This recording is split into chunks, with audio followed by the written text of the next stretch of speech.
And welcome back, everyone. Welcome back to another week, another edition of the OSC King of the Hill, weekly number 181. Your weekly dose of King of the Hill StarCraft. It's going to be back once again. Of course, your host, Live VIP. With me, I'm joined by these amazing players, by the people in the chat, and by my plushies as well. Welcome, everyone. Welcome to another week of OSC King of the Hill. Again, this is a weekly tournament with a very unique format, with a best of one style King of the Hill format. We have 15 players, 15 best of ones, and only one player will be crowned the King of the Hill. Only one, Bobby, only one. And here we go, we have our first matchup. We have our first series spawning in the bottom left-hand corner of Eternal Empire. We have the blue German player, the Terran player, representing himself currently teamless. It is Moja. And spawning in the top right-hand corner, we have his opponent. We have the Polish Protoss player, the red Protoss, representing the Super People's Esports. It is Ziomek. And if you're in the chat, predictions are now open. Place your bets on who you think will claim the series. We're going to have predictions for every single best of one. That's going to be a lot of predictions. That's going to be a lot of gamba. That's a lot of gamba. I mean, a lot of gamba. Aye. It's great to be back here, not just casting again, not just here in OSC King of the Hill, but covering something like Eternal Empire. It's been a while. It has been a long time. For those that are maybe unaware, this tournament does feature an extended map pool. We have not just the regular ladder maps, we also have some older maps that players have since voted on. Every season, every couple of months, players, they vote on a list of maps on which ones to add to the competitive map pool. And Eternal Empire is one of them. This map was active back in the circa of 2020, so it's been a couple of years. I can't believe it's been that long. I can't. It's been 4 years, Pappy, 4 years. But back in 2020, Eternal Empire was a part of the map pool. It was one of the largest maps in the map, or it was the largest map in the map pool. And we don't often get large maps like this anymore. It's very wide open, a lot of bases to be taken as well. I feel like maps have like shrunk over time, and we've kind of gotten away with maps like this, or Romanticide. That was the successor of Eternal Empire in the season afterwards. So it's been a hot minute since we've had these larger maps, but I appreciate it. I do appreciate it. Again, our players, they are coming into this with a bit of a more fresh mind. These two players have been competing for a long time. I'm sure they're very familiar with this map. They did pick it, of course, and we are opening up with a 3 racks bold move on a large map like Eternal Empire. This, I'm of two minds. On the one hand, it makes sense. Assuming Ziomek goes for a Stargate opener, a 3 racks could do a lot of damage, and it could catch a Protoss player off guard as suddenly it's daytime in-game. That does tick over. It is daytime. Unfortunately, as we can see, Twilight Council opener, it should be Blink Stalkers. That is Ziomek. Ziomek, once he gets a read on what's going on, he will be able to slow this down. Ideally, against a 3 racks, you want to be chipping away at the Marines and picking away at them over time as they move out across the map. By the time they do, ideally, there's very little to work with left, and you do survive. You can take a 3rd base, you can get into a longer game. Moja still getting to the swing of things, and Ziomek still unable to scout. Not yet, as the Adept is moving out across the map. Going to be threatening a shade. Marines are rotating over. The Zalnaga did reveal the Adept, and Moja is in position. The starters are being solid, and we do shut down the initial Adept. Not bad. Now, seeing all these Marines is a bit of a tell. I say a bit of a tell. It is not unheard of for Terran players to go for a 2-on-1, so this could still look like a 2-on-1 instead. Regardless, very Marine heavy, and it's on Ziomek to try to shut this down, to try to keep up even.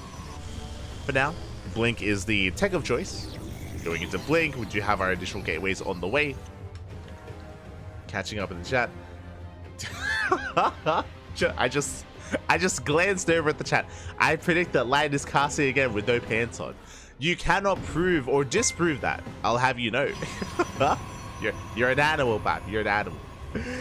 Speaking of, shout out to Steel Mold in the chat. Oh my god, Pappy, thank you so much for the raid. Hope you had a great stream. Hope you enjoyed faring all of the stars. Thank you so much. Hope you had a great time. I'm celoso, Pappy. I'm celoso. But shout out to Steel Mold, of course, a fellow CranKy Duckling, and I believe has been recently streaming Starfarers, which kind of looks like FTL, but with obviously a lot more than just space, than ship management. But yeah, it's been really cool to see. Been lurking in the stream from time to time. Meanwhile, Moja is moving out. Of course, had control of his own Zelnaga tower. Does not have control of the other, but we bypass Zelnaga. We have the Observer moving out, but by the time it does, I mean, Jomek still has no idea what's going on. Has some pieces of the puzzle, but here we go. The Marines have amassed. Stim is ready. Stalker, they try to engage. Oh! They'll be able to chip away. They do manage to catch a couple of Marines, potentially. Maybe one, two. Shield battery is done. We stim on in. We focus on the shield battery. We deny the overcharge. And can we get the base itself? The Nexus is still quite high on HP. We can trade with the Stalkers.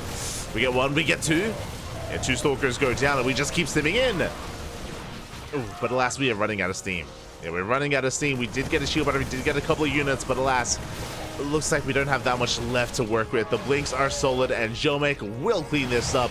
And this also shows us why I mentioned earlier that this is ideal against a Stargate opener. If there were Phoenixes here and less Stalkers, then we would have had a harder time defending. But again, with Mass Blink Stalker, we can micro well against the Marines. We do defend, and we save the base. Looking at the Intel's had only 2 Stalkers. Only 2 Stalkers went down for 22... Oh, that's a lot of Marines. 22 Marines for 2 Stalkers. Ay, ay, ay. A beautiful trade here for Jomek. 10 Marines each for each Stalker, I should say, and with that, Moja is going to back off, is going to take his third base on location, and is going to try to work towards a longer game. Now, thankfully, because the map is so large, because we're here on Eternal Empire, it's going to take a while here for Jomek to counterattack, and he isn't. He's staying back at home. We are looking to embrace a longer game. Okay, we're solid. I don't think anyone will bet against that. You're all animals. I'm shaking my head. But shout out to Ino War, Baby Link, Steel Mold. I saw Emperor Fubel, Noam Chomsky. I saw Hatsu, Comrade as well. Alive in the Wired. Welcome, welcome. Good morning, everyone. Hope you're all doing well. We have been casting on a daily basis here on the CranKy Ducklings, but a lot of our casts for the past couple of days have been a little bit later, like 8-9 hours from now, so not at the best time for European viewers, a little bit more like NA centric, so I do apologize for that, but for those that maybe have been missing us the past couple of days, welcome, good to see you again. We've been going over some replay casts of HSL, the Hyperstar League, going over, I'm blanking a little bit, going over, of course, ESL Open Cup Americas, Code for Giants Cup, that's Code for Giants Cup as well. If you're interested, of course, VODs are available. VODs are on Twitch, VODs are on YouTube. Otherwise, enjoy the current StarCraft that we have before you, as Moja is able to move out once again with some draw play. We have 3 active medevacs on the right-hand side, 2 towards the left. At the same time, Jomek going for his own Zealot run-by towards that third base, and Moja doesn't have much reinforcements back at home. Damage can be done. Take control of the Zelnagas. Jomek himself working towards a more Colossus heavy composition. Zelts have arrived, and we might get some SCVs, but it looks like reinforcements. There should be enough to deal with this. Yeah, we have Ghosts, we have Marines, Marauders as well. Zelts say don't get much done. They get 1 SCV. Up, can we get 2? Up. Ooh, we can. It's okay. it's less than ideal. 2 workers, it's something, but that was a good chunk of Zealots. And now Moja can focus on his push. Talking about the players a little bit, if you're a little bit unfamiliar, Moja was kind of widely featured in the most recent Home Story Cup, the most recent HSC, where Moja did debut kind of at an offline event and honestly made a lot of fans. Did quite well at Home Story Cup. Ooh, as we do catch out some of these reinforcements. And Marines Marauders going down. At the same time, Moja moving towards that fresh mining base. Moving towards the 4th. Does get eyes on it. And makes use of the high ground quite well. There we get 6 probe kills. Jomek forced to rotate. But he can catch out the army. Decent EP on the Zealots. Yeah, but there's no Widow Mines, there's no tanks behind this. We're taking down Ghosts. Expensive losses, 2 Ghosts go down. At the same time, we threaten a drop, but the medevacs are not quite full. They're quite empty instead.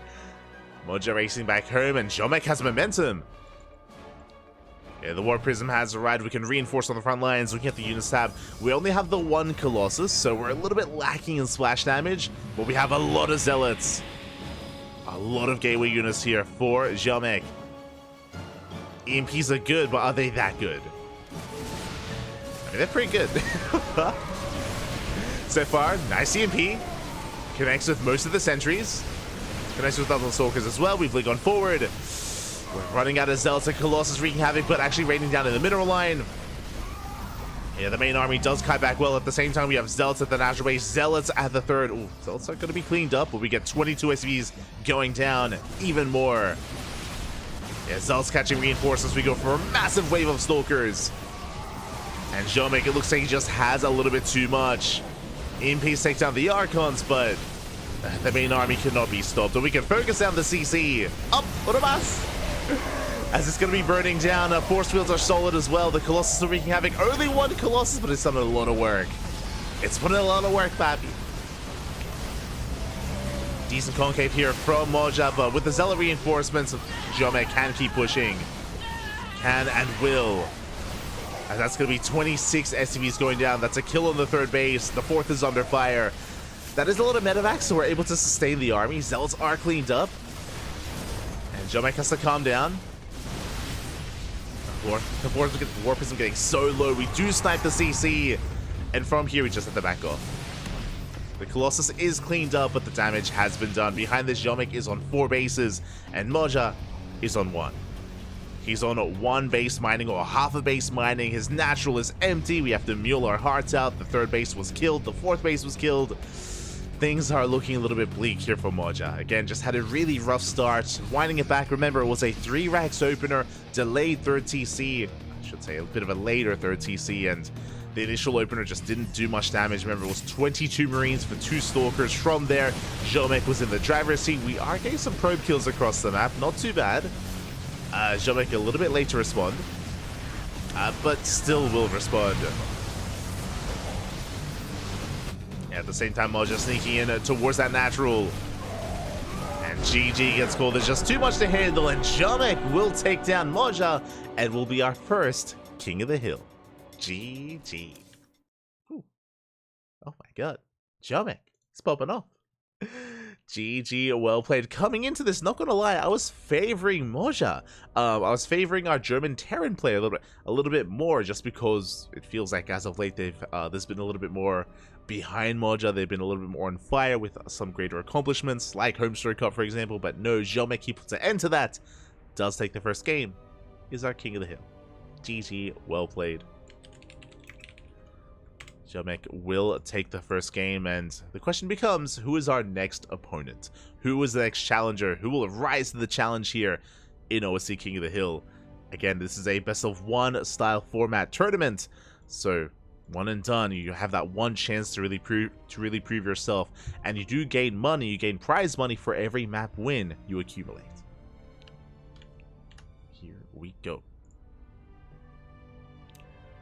And it looks like we do have our next challenger. Okay, it is going to be a PvP this time, not a PvT. The first PvP of many, I'm sure.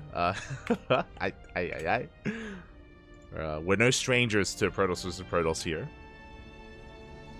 But it is going to be a PvP between Jomek and Hydra. Let's go. Let us go. And Jomek, the current King of the Hill, and we'll see if Hydra can try to bring him down, as our players are currently conducting their vetoes and getting the map sorted. Just catching up in the chat. Catching up.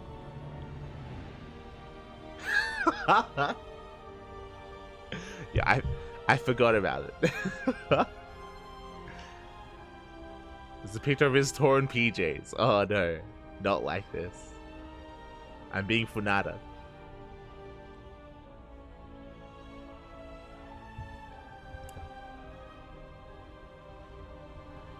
Stan, I need you to calm down. I thought Terran units were fusion powered or something, but Light keeps saying that they're running out of steam. Oh. They are steam powered. Ay. Any chance of Hero Marine? Unlikely. As for those that are curious, when it comes to this event, players they do kind of congregate in Discord, and they come together and they sign up for OSC events.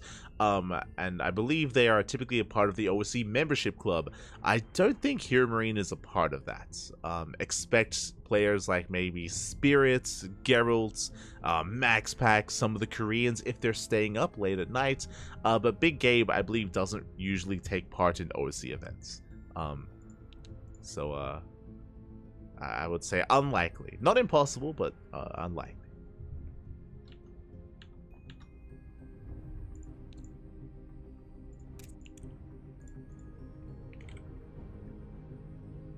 Here we go. Sometimes players like Special, Juanito, for example, as well, would pop in. Right now, we're kind of, at the mercy of our lovely admin today. Shout out to Eddie, of course. He's the puppet master behind the scenes, kind of dictating which players do rock up and who does arrive, who faces off against who.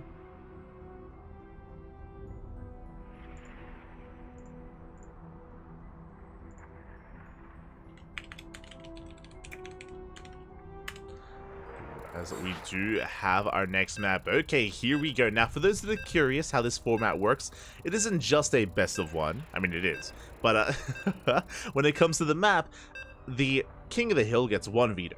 One veto is available for the King of the Hill, so Jomek is able to veto one map, and then the challenger can pick any other map available there. So there is a big advantage for being the challenger to kind of set the battlefield, set the playing ground for this best of one.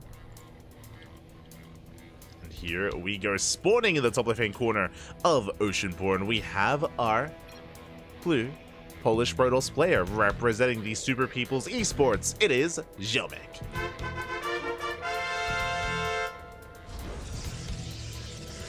And spawning in the bottom right-hand corner, we have his opponent. We have the red Protoss player from the land of the Netherlands. It is Hydra. Let's go.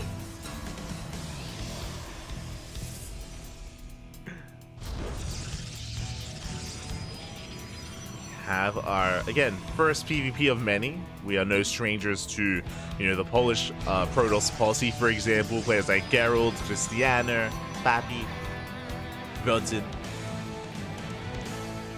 Arts as well. I'm sure some, if not all of them, will be featured at some point here tonight. But now, though, we'll see which of these two will come out on top. For now, we do have our initial openers.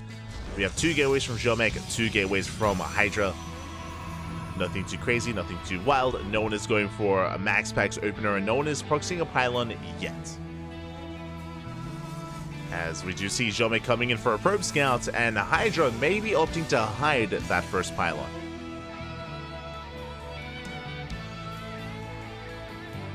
Yeah, as the probe does move out, and the initial pylon, or the second pylon, should soon be hidden. Has been placed down there behind the mineral line. So essentially, as the probes come in, Jomek compares his base with his opponent's, and Jomek has 2 pylons. That's a second pylon in the main base mineral line, and Jomek also recognizes that the second pylon of his opponent is missing. You can see we're checking. We're checking further back in the main base just in case it's hidden in the main. As we can see, it's a fake proxy pylon. Jomek, though, has yet to confirm whether it's real or fake. So we'll see how he responds. For now, 2 Stalker opener, double Stalker. We see Stalker Sentry from Hydra, so much more macro-oriented. Hydra likewise will come in and confirm the placement of all the pylons. Should be feeling pretty secure.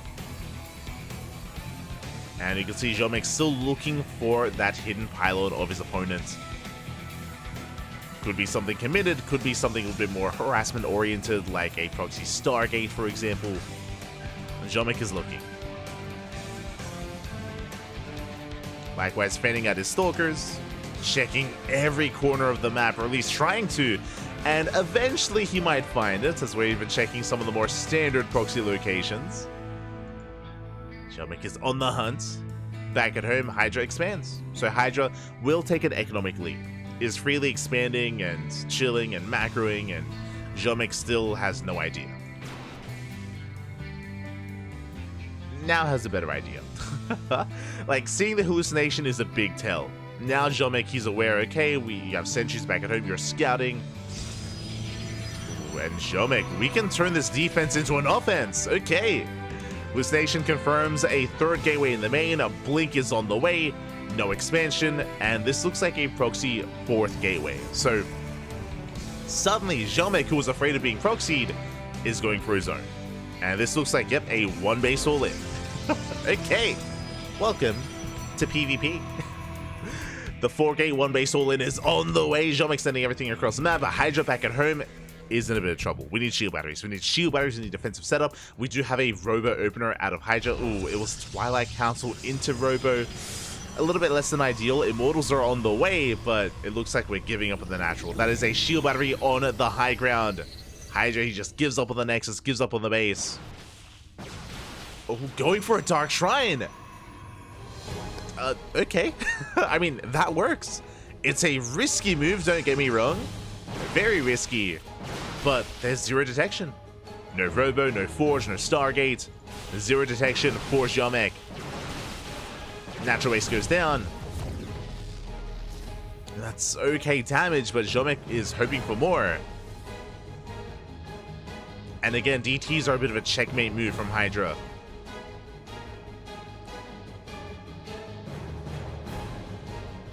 Speaking of, we have the proxy pylon. It wasn't found.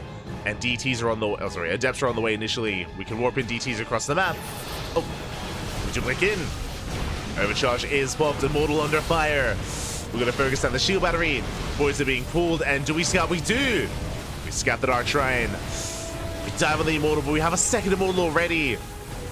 And it's getting so much damage done. So many shots off. We're down to 5 Stalkers, down to 4, down to 3. And we take down the final Immortal, but we have only 2 Stalkers left. And did we notice that building in the main? Did we notice what was being morphed in? Do we think it's a shield battery? As we know, it's a Dark Shrine. And FC shading in, they force a recall, and still zero detection. That's the scary thing about a Dark Shrine, is that if you don't click on it, I mean, it looks like a shield battery, right? Like, if you don't pay close attention, if you don't click on it yourself, then there's no real tell, and here come the DTs. And they're about to end the game. There's just no answer. Straight up. There is no answer. DTs, they waddle in, they get up the ramp. And we can't do anything. And probes are going down. GG gets called, and Hydra will take game number 1. We'll take the game and is our new King of the Hill. GG. PvP. Beautiful. GG, well played. Hydra identifying that, of course, he was being one base all in, and did respond quite beautifully. Initially with the Robo, sorry, with the Twilight Council into Robo, into Immortal Production, into a Dark Shrine, and given that he had confirmed, or at least more or less confirmed, that it was a one base 4-gate blink opener, he knew that there was no way there could be detection. Jomek did end up scouting, but even if he did click on the building, like at that point it was too little too late. He'd invested so hard into all those Stalkers, he had so little money to work with to even work towards something like detection, and Dark Templar did end the game. GG. GG. With that, we are heading over to our next game, to match number 3. Oh, did I forget predictions? I did. my apologies, my apologies. I did miss the predictions for that last game, but I'll get them going this time. Like, everything just happened so quickly. Here we go. So Hydra is our new King of the Hill, and up next we have a bit of a clash of regions, a clash of styles. We have Hydra up against Mio Micah. You love to see it. It's been a while, but I always do appreciate covering Mio Micah whenever we can. Is our Vietnamese Zerg player. Is hyper aggressive, is very unorthodox, And I'm ready. I'm ready for the Hydras. I'm ready for the 2-base Hydra, Pappy. It's what he's known for in this matchup. I'm sure Hydra is somewhat aware. Somewhat.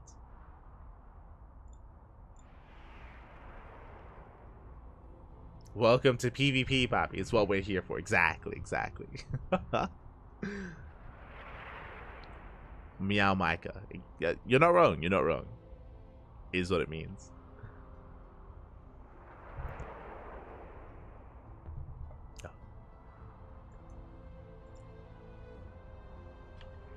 But once we have our lobby, I will open up those predictions. I apologize for missing the predictions in the last game. I'll try to be on top of that. I'll do my best. Do my best.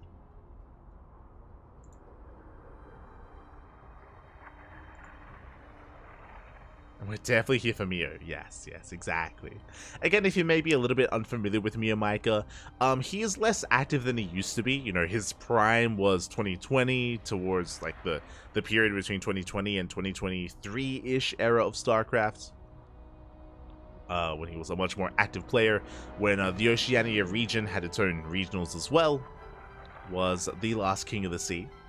And he's known for just having his own kind of play style, his own kind of approach to things. He has his own builds that he comes up with against Terran, Zerg, and Protoss. I would say that Mio Micah's ZVZ is the most standard. Like, there's not as much ingenuity or much flexibility in ZVZ. Most of the builds and openers are, you know, more or less set in stone. And I mean, sure, you can cut workers and be hyper aggressive at times, but his ZVZ is more standard. But when it comes to his Zerg versus Protoss and Zerg versus Terran, that's where Mio Micah is more unorthodox and has a little bit more creative freedom. He likes his Hydras. He likes them. Doesn't make them every game, doesn't rush into them every game, but there is a unique Mio Micah build that he's known for, especially against Protoss players, which is 2-base Hydra. Which sounds crazy, you don't see it too often. 2-base Muta sometimes, but 2-base Hydra is often his go-to.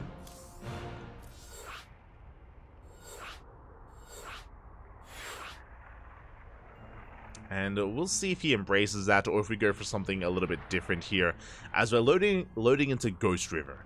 Oh. And Ghost River, if you're unaware, is a very small map, very short rush distance by ground. If a Zerg player wanted to be aggressive against a Protoss, Ghost River would be a good map to do it on. There we go. And we are jumping in. Also, my apologies. Bam, there we go. Is a PVZ. And if you're in the chat, predictions. Predictions are now open. Place your bets while you can for this best of one.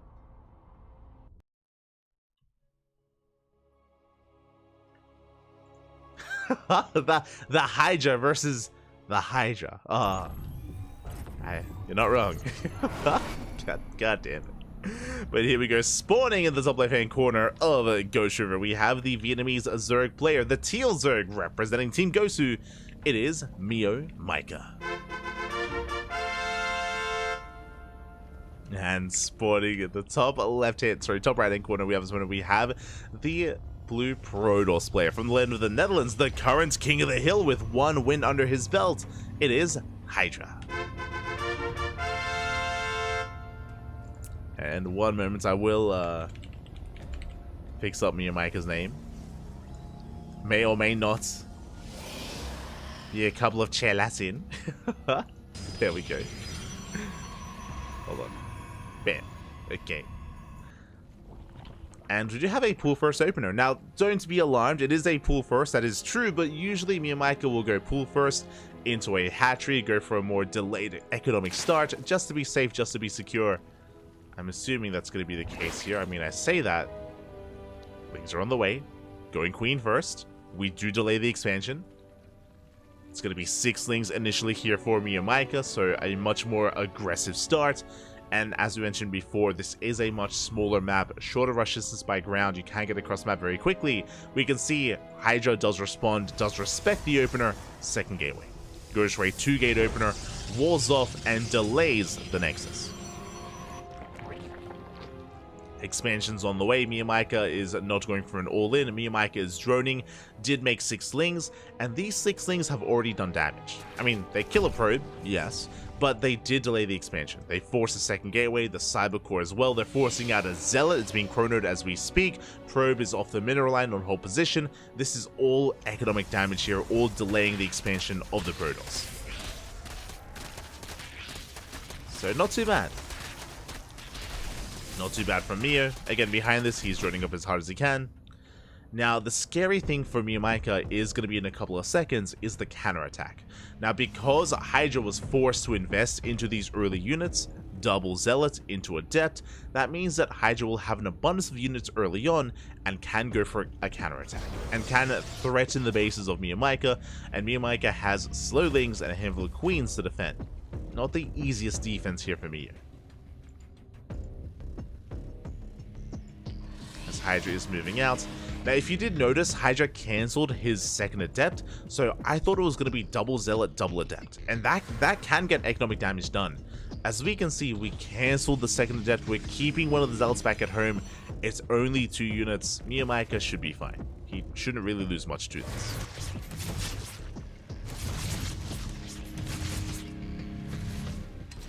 As we shade into the main base, we at least threaten a shade, Overlord into the natural, gets eyes in the expansion, does make sure that there's no one base all in. Link speed is on the way. We have not pulled out a gas, bear that in mind. I'm assuming this is going to be for a fast lair. But gas income is continuing here for Miyamika.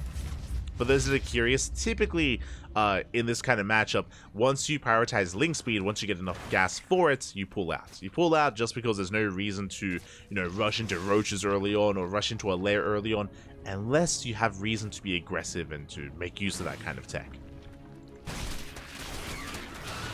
Meanwhile, lings, they get us around on the Adept, not bad. The Zealot as well. Oh my god.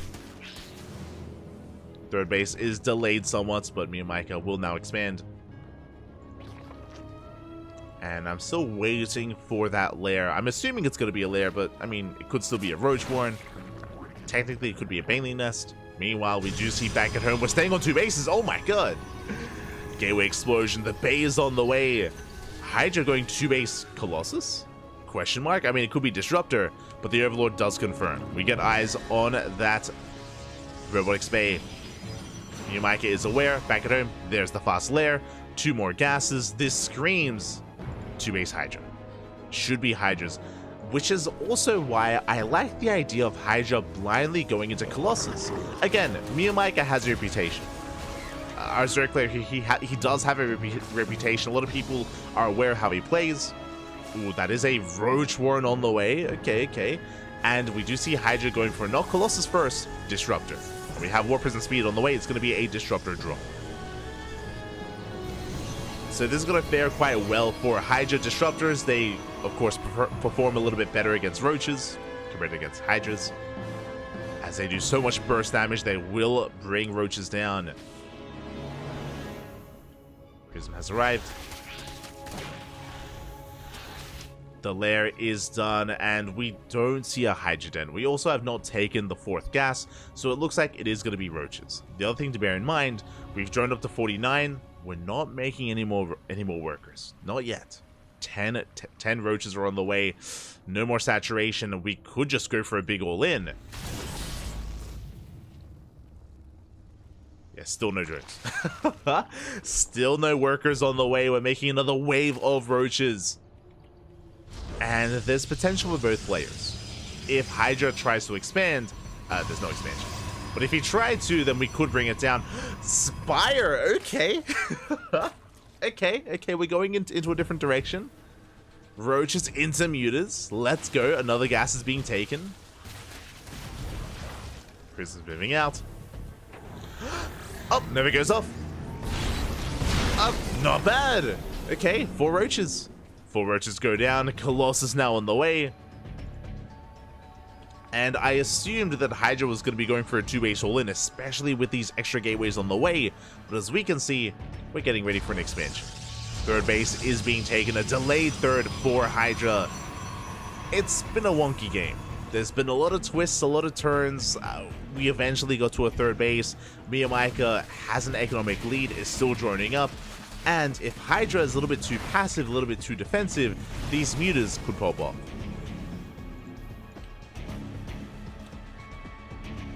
They can pop off. Especially considering that there's no, not just a Stargate, but there's no blink.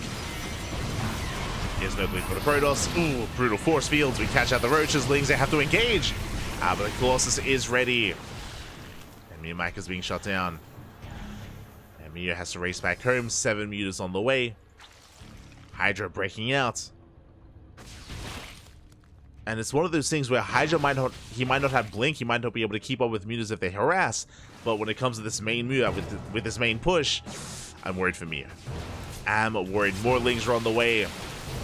Catch out a Stalker.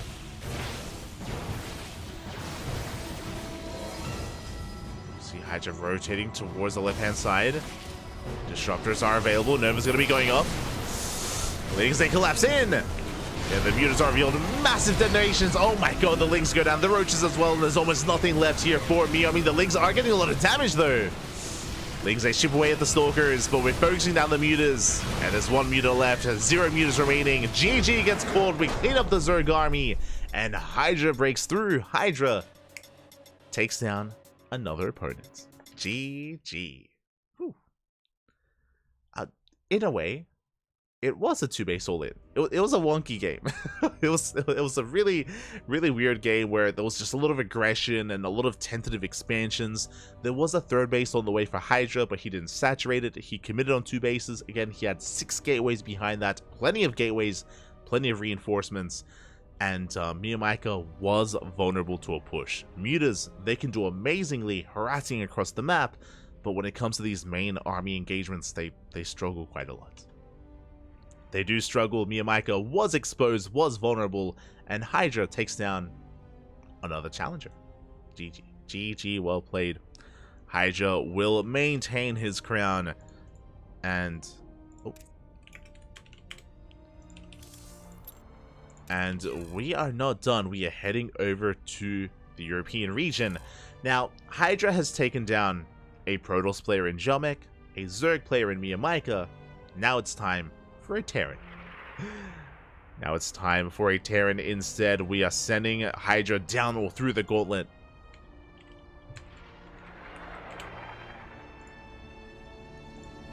And we are setting up our next player. One moment here.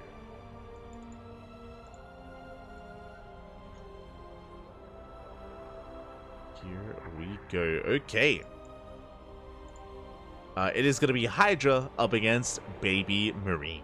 Let's go. Baby Marine, of course, being the younger brother of Raynor and has been a very active player in the online circuit in events from OSC. So it's great to see Baby Marine here once again. And I do think that both these players are quite comparable in skill. Baby Marine, he hasn't been as active, though, is what I will say. It does feel like Hydra has been putting in a lot of work as of recently and has been improving. Baby Marine, we've seen a little bit less of him. We'll see. We'll see how this goes. As a reminder as well, I mean, the gambling is that much more risky because best of 1.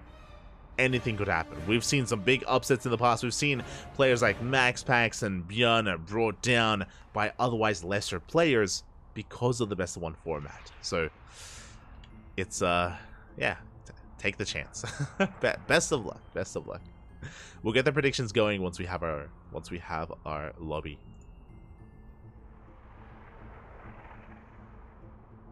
We'll get there.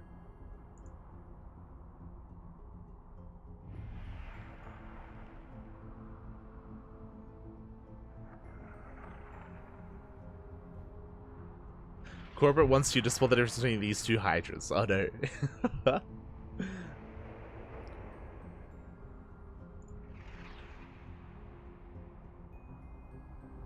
Catching up. I guess there was a little bit of a spoiler in the chat. We did see Baby Marine poking in earlier. True.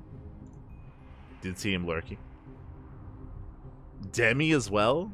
Potential future opponents. I see Demi, I see Baby Marine, I saw Fiant, I saw Iba as well. Iba.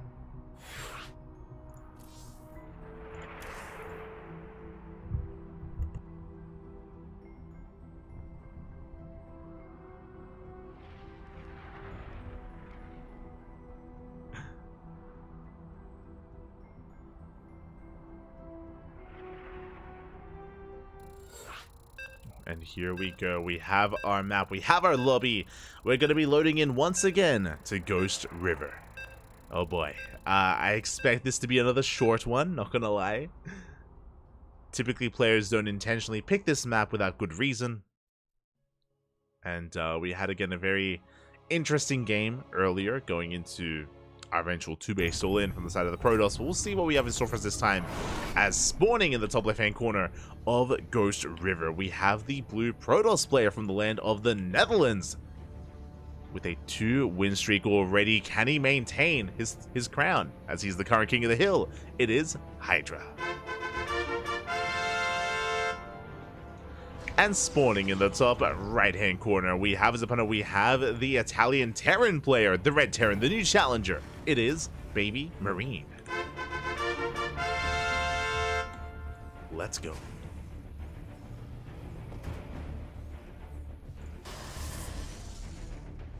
Let us go. Once again, Ghost River, very small map, very short rush distance by ground. And if we did want to be aggressive and assertive, then this would be the map to do it on. So my eyes are definitely going to be on Baby Marine. Ooh, as he is going for a double gas opener. Okay.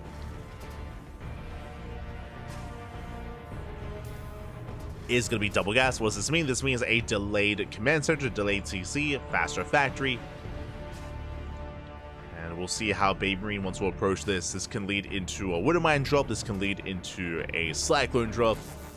Can lead into Reaper Hellion. Where exactly are you taking us?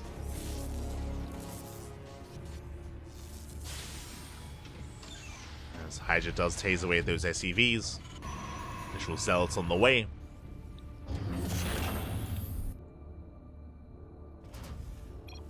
As Hydra attempts to apply some pressure. Looks like we do have a bit of a pause though. Looks like maybe a bit of a technical issue. Also, my apologies. Bam! It is Hydra, not Miyamika. We'll fix that up.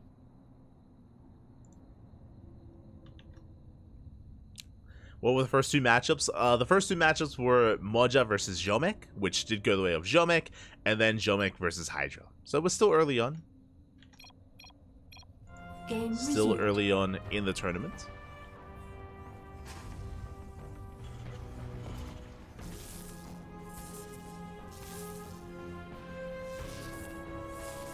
Well, yeah, you know, maybe some Uber Eats knocking at the door. Understandable. Baby Marine getting his food. Now we're good to go. Reaper's moving out.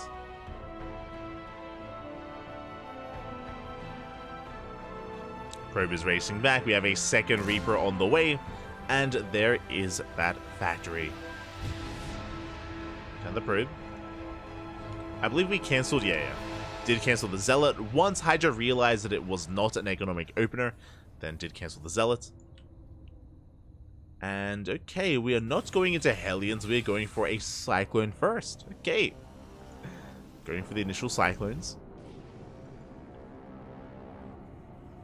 Again, Cyclones, they have their place in TVP, especially in the early game. They have a lot of defensive power. Whether it's defending against Oracles, Phoenixes, Gateway units, even being aggressive and assertive. Across the map is going to be a Twilight Council opener out of Hydra, not a Stargate. On a small map like Ghost River, that's kind of what you want. It can be risky going for a Stargate opener just because you are vulnerable early on. Twilight Council is a safer way to approach the matchup, working towards Blink and extra gateways. We have one gateway in the main, second gateway at the natural, so far 2-gate Blink, shield battery as well. We have a safety shield battery with the overcharge, and we are already commencing tank production. Okay, really early tank production here. Starport is done. Do we go for the Tech Lab? Or do we go for the Medevac? What are we going for? The answer is the Medevac. Okay, so an early drop here, an early move out from Baby Marine.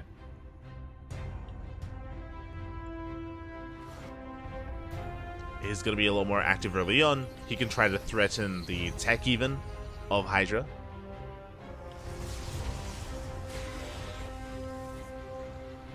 Referring to this cliff face here. Like, as the tank and Marines move out across the map, we can try to go for the pylon and depower and delay blink. But we'll see what direction we head in. Okay, we're keeping the tank back at home.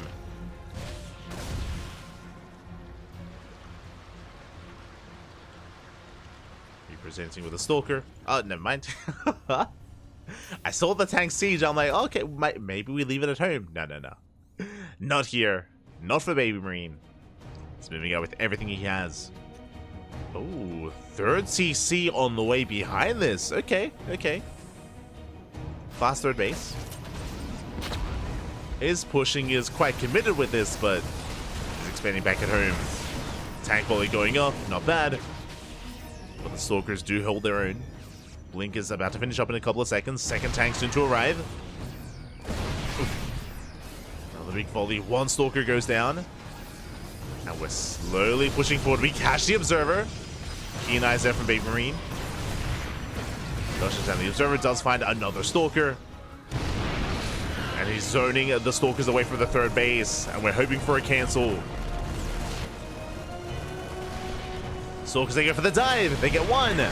One tank goes down, but what about the other? We punish the dive. Yeah, the Stalkers are crumbling, and now we cannot go for the base. Reinforcements are on the way. We're going for the surround. And once again, we catch the second Stalker, but we have a third. Yeah, another tank has arrived. Say, catch a third tank. Yeah, we have a third tank. The Stalkers, they're barely holding on. But it looks like it just barely is enough. Baby Marine is going to back up. He does retreat. And Hydra saves the third base. Impressive. We save the third. Hold on to our economy. Even though we lost a lot of Stalkers, we didn't lose any probes. No, many probes even. Behind this, we're not quite done. Raven moves out. We'll harass the natural base. Gets a handful of workers. 2, 3 probes go down.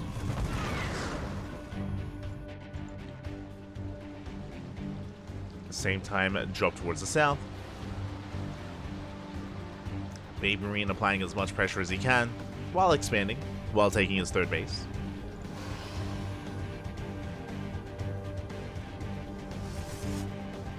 He's getting his third up and running.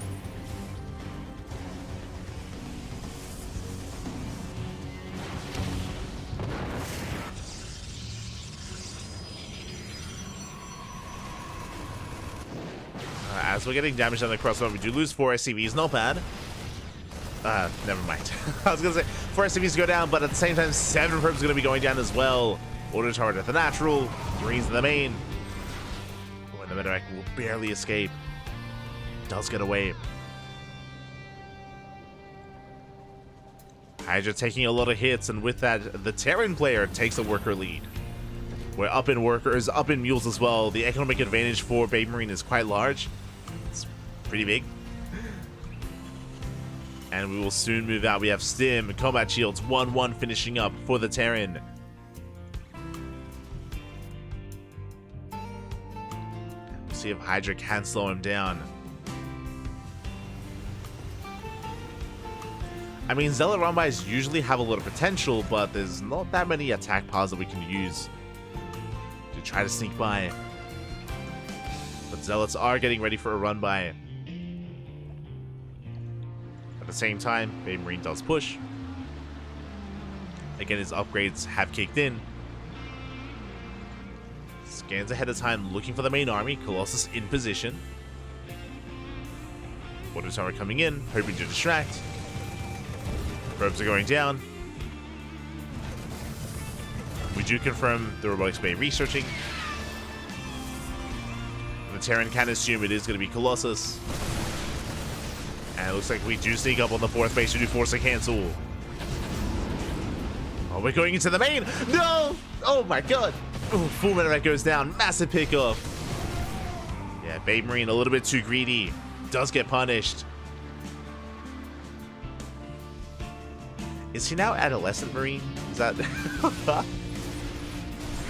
We talk about it all the time with young Yakov, right? Where it's like, is he young adult Yakov now? At the same time, When does Baby Marine... When does he grow up? When does that happen? Huh? If at all.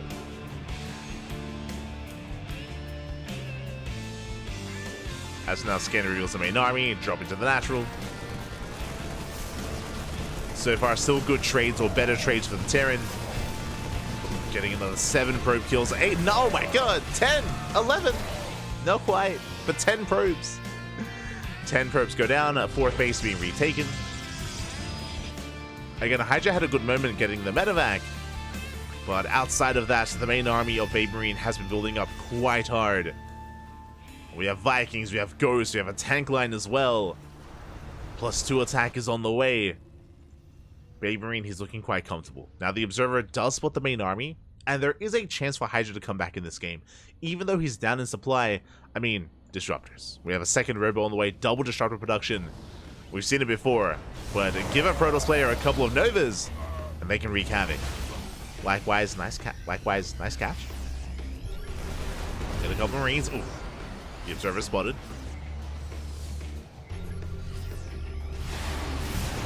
Vikings have arrived, and they're going for the Colossus. They get 1. And 1 Colossus goes down, Disruptor does come in. Never goes off. Oh, doesn't connect. Aye, aye, aye. 2nd Colossus goes down. There's 1 left. Soon to be none. We pop the overcharge. And the Terran is snowballing out of control. Yeah, the final Colossus goes down. And there's just too much fire. There's too many Marines, too many Marauders, too many Ghosts as well. The Vikings land. Tanks have sieged up. A little bit too far back, but it's fine. At the same time, Zealots are wreaking havoc across the map. They will get some SCVs, but that pales in comparison to this main army, as the Zealots will eventually be cleaned up. Never goes off. Oh my god! Massive connection! Baby Marine, he was looking elsewhere. He was focusing back at home. But despite the Nova, Baby Marine should still be okay. Pushing it towards the 4th base, EMP does connect. And there's barely anything left. There's 1 Immortal remaining. And we bring down the entire main army. The 4th base under fire. We're warping in desperately whatever we can. A handful of Zealots. Overcharge gets popped. We're out of range of the overcharge. We clean up the Zealots. Nova goes off from behind, but it doesn't connect. No. The Novas, they just cannot connect. GG gets called, and Baby Marine will take the game and be our new King of the Hill. GG.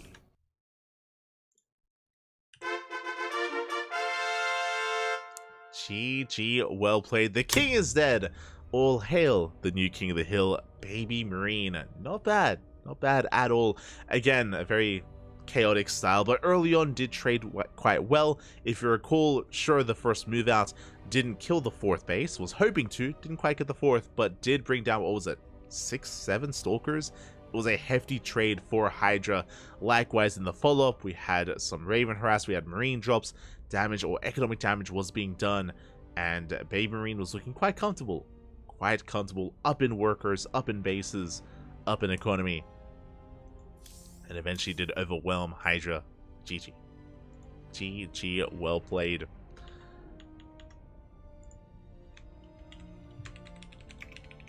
And with that, Baby Marine is going to be our new King of the Hill. But how long will his reign last? How long will it last here?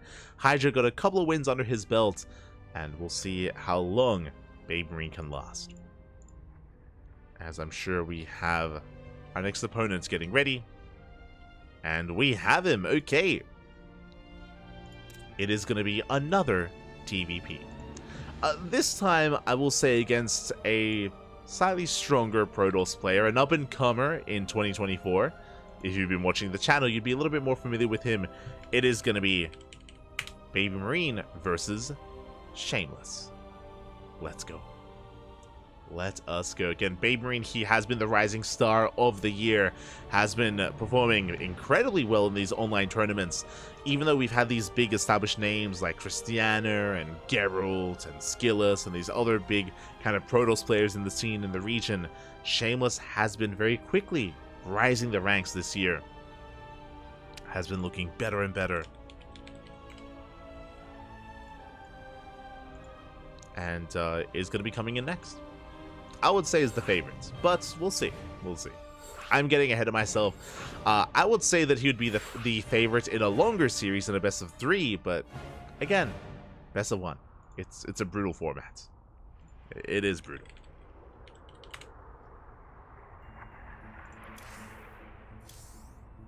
Let us go.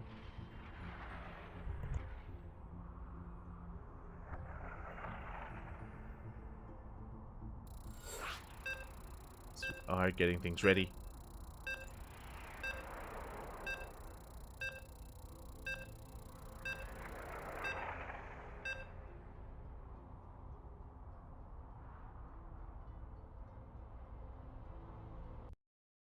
And we have our map of choice. We're going to be loading into Oceanborn. Okay.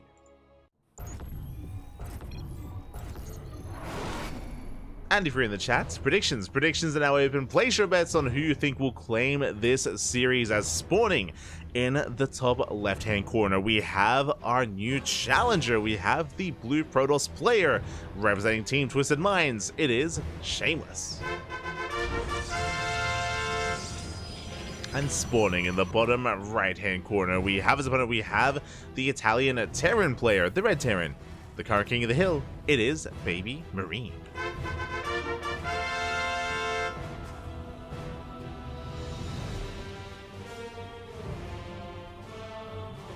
Oh, we're popping up. Okay. And this is what I love, especially about this format, is, hey, one game we can play a little bit more macro-oriented, one game we can see a 2-base all-in, another game we can see a proxy 2 racks. Why the hell not? Raxes are on the way. Baby Marine looking to pop off here in our next game, in our next best of 1. And Shameless, for the time being, is in the dark. For now, doesn't know.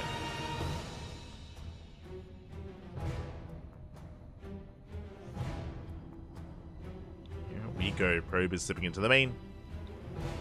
We'll get a will confirm that the Rax is missing. Now, the scary thing about this scout is that the Rax could be further back in the main, which we confirm it is not.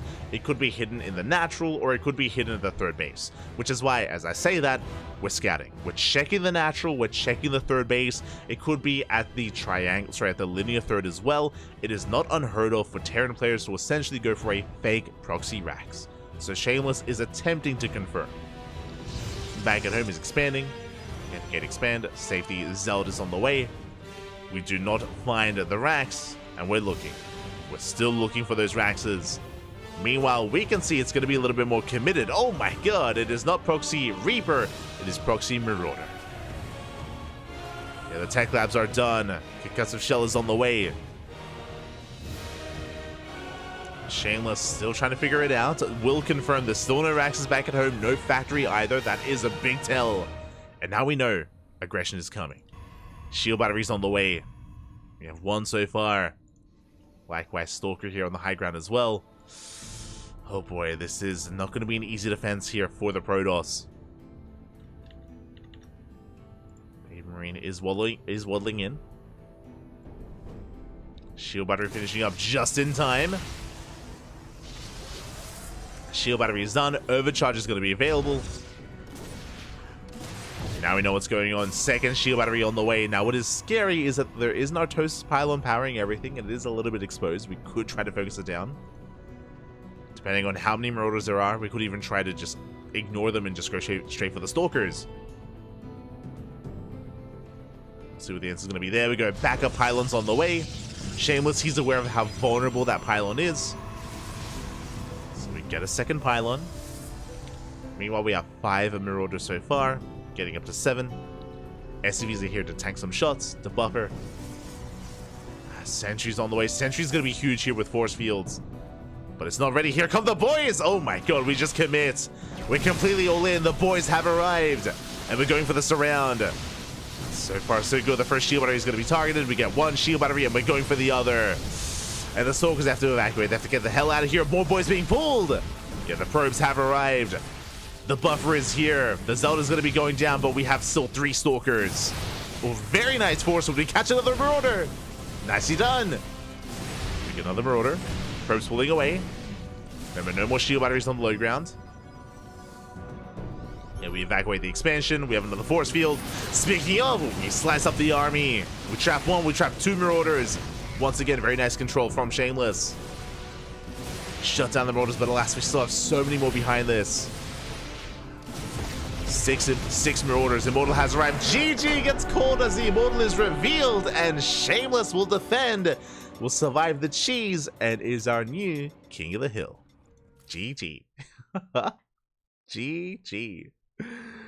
I was favoring Shameless coming into this, but this was not the game that I was expecting. Again, hyper aggression out of Babe Marine, solid response out of Shameless, going for the second shield battery, going for the second pylon, pulling the boys, and of course taking into a robo in the main base. Once the Immortal did arrive, the rush ended. Remember, there was no economy. We pulled the boys, all the SCVs had fallen, there was no more sustainability remaining for the Terran player, and Marauders, they melt at the hands of Immortals. They do melt, they are quite vulnerable. GG. GG, well played. Shameless does take the game. Congratulations. And the question becomes, for how long? For how long is he going to be our King of the Hill? It is not uncommon for us to kind of enter this state of play where we just trade game after game. Game after game after game. We just keep trading wins, and we don't really get any kind of like consistent run from any player. So far, Hydra has gotten 2 wins. That's the most we've got. So far, at least. So far. Is the most we have gotten. Oh, and we're getting ready for another matchup. And it is going to be... Oh.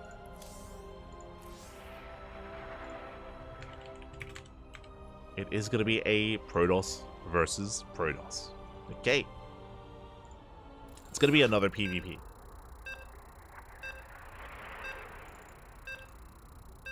Just need a moment to set up.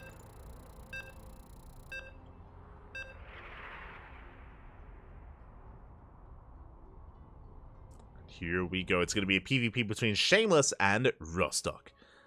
Oh boy. Are jumping in. And if you're in the chat, predictions will soon be open, so you can place your bets on our next best of 1. And spawning in the bottom right hand corner of Oceanborn, we have our Ukrainian Protoss player, the Blue Protoss, representing CSO Esports. It is Rostock.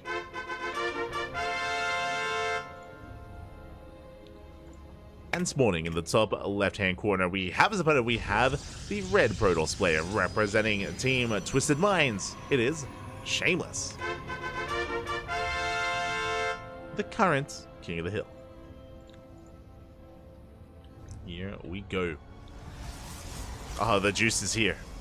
We have the juice ready, and again, in a longer series than a best of 3 and a best of 5, I would favor Shameless coming into this, but it's a best of 1. Anything can happen, anything can happen. And Rostock does have it in him to bring Shameless down. We'll see how he approaches him, though, on Oceanborn. Now, I wasn't going to say anything yet, but at some point, I hope we get a little bit more variety when it comes to the maps. We've gotten purely... I mean, we started the night with Eternal Empire, which was beautiful. But then we've seen Ghost River, Oceanborn, Ghost River, Oceanborn. Everything is blue. Like it's all under the sea. It's all the same color palette. I would appreciate like a little bit more variety at some point. We'll get there, I'm sure. I hope. As we do see Shameless moving out, going for a fake proxy pylon. Ooh, or is it fake? Interesting. The pylon has been thrown down, and Rostock will confirm that the second pylon is missing. So Rostock is aware that something is wrong. And based on the probe placement, this could be the setup for a proxy Stargate. Curious. Cybercore is done. Okay, the probe leaves. I was gonna say that if you go for a proxy here towards the north, a Stargate would make the most sense, but looks like, yeah, we're just gonna be moving out with our probe. No proxy, it is just a fake pylon into a standard setup. Shameless moving out with the scouts. Rostock back at home. Likewise going for a Stalker sentry-based opener.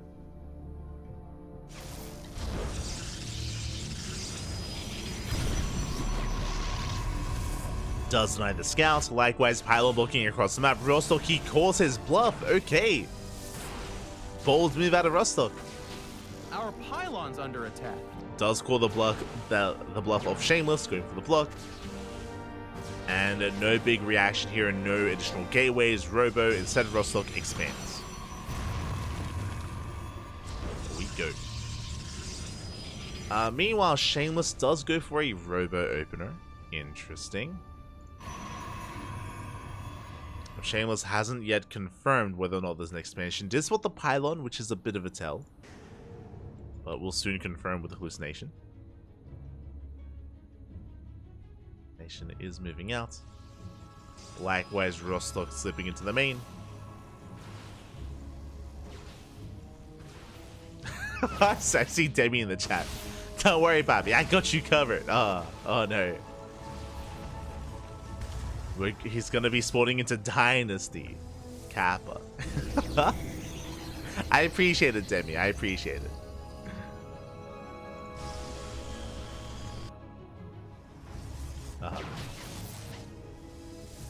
As for now, Shameless going to be scattering across the map. Yeah, just confirming the tech of choice could be a Twilight Council opener into Blink.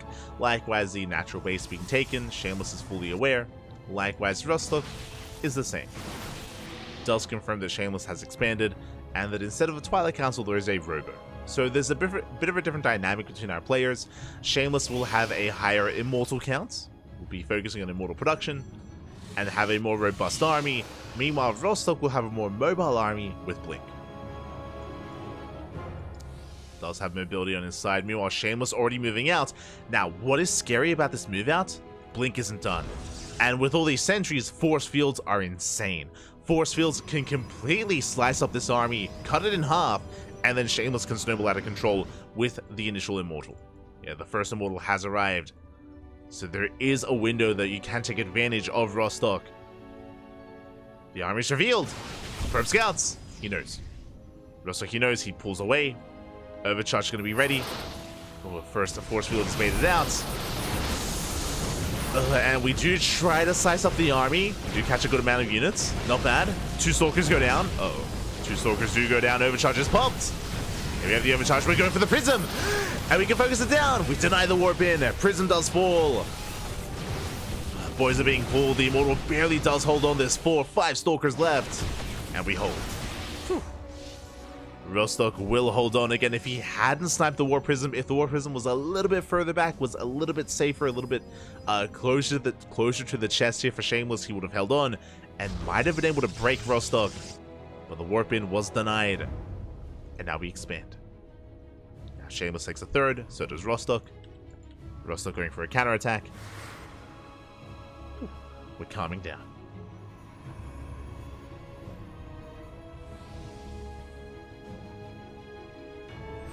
As Rostock, he does go for the dive.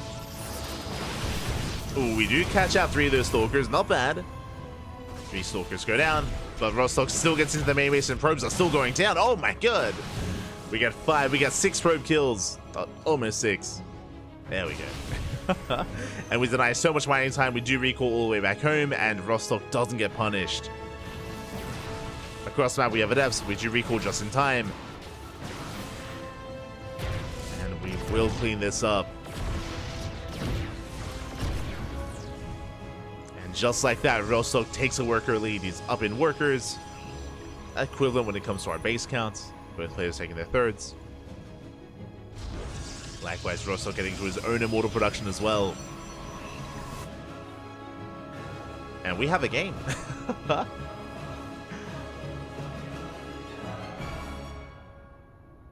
From here, we're going to calm things down. We're getting into our forge and getting into our 3 base economy.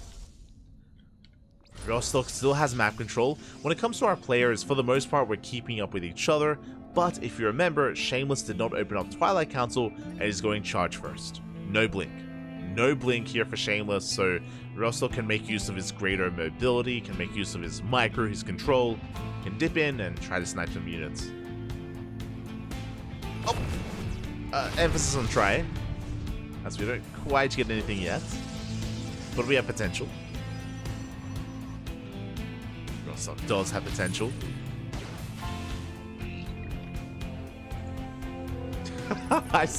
Just catching up in the chat. What are your thoughts on the recent EWC? Zergs made roaches. True. that did happen. You're not wrong. CranKy was better than the official stream. Ah, thank you, Quinton. Thank you. Kind words. Kind words. I mean, shout out to the official stream, of course. We were only co-streaming. So, big shout out to the people that were working the event.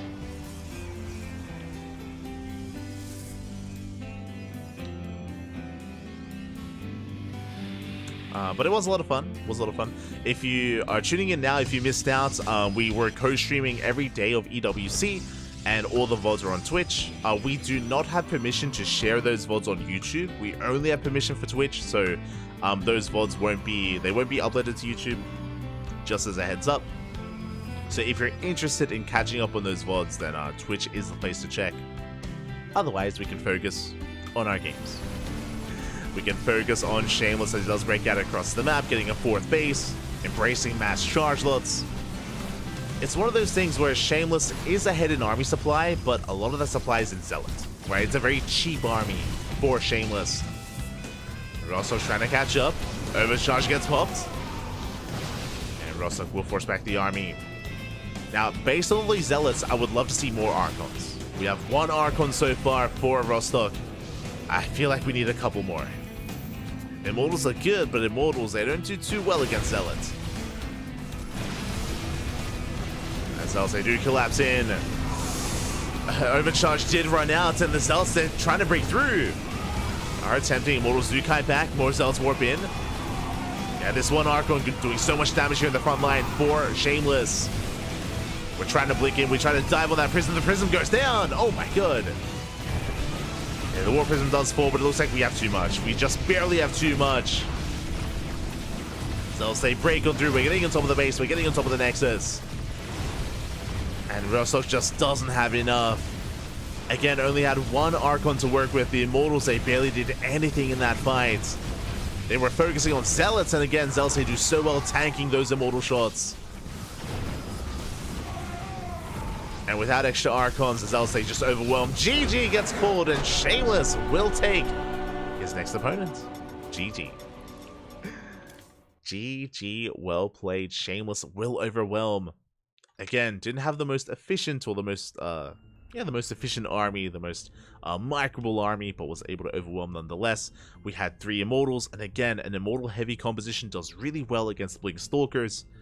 Doesn't do amazingly against Mass Charge Lot. Ideally, the way the dynamic works is you have a handful of Archons to focus down those Zealots to force them back, and then ideally your Immortals can focus down the opposing players' Archons and Immortals as well. Try to focus down those high-tech units so you can overwhelm yourself. But regardless, GG, well played. Shameless will take it. And with that, we're getting towards the halfway mark. We're almost there. Almost there. We're getting ready for our 7th match, and we have 15 in total. So we are nearing that halfway mark. And can anyone stop Shameless?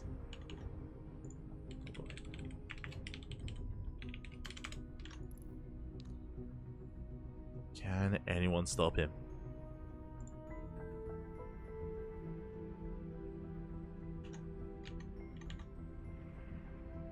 Ooh, okay. It's gonna be an interesting matchup. We have our challenger. I need to slip in some DMs.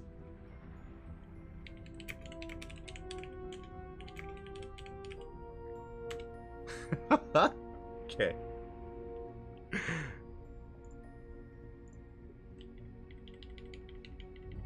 Oh no.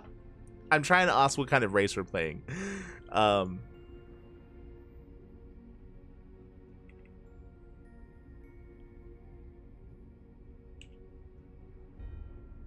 Okay.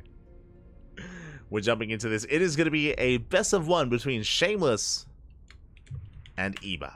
Eba, let's go. Which is why I was messaging Eba trying to figure out, is this going to be a PvP or a PvZ? Where are we headed?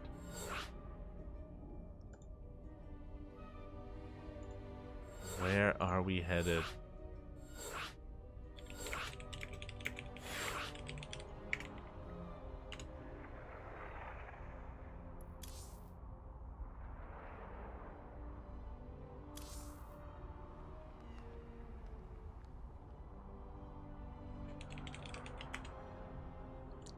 Just trying to set things up.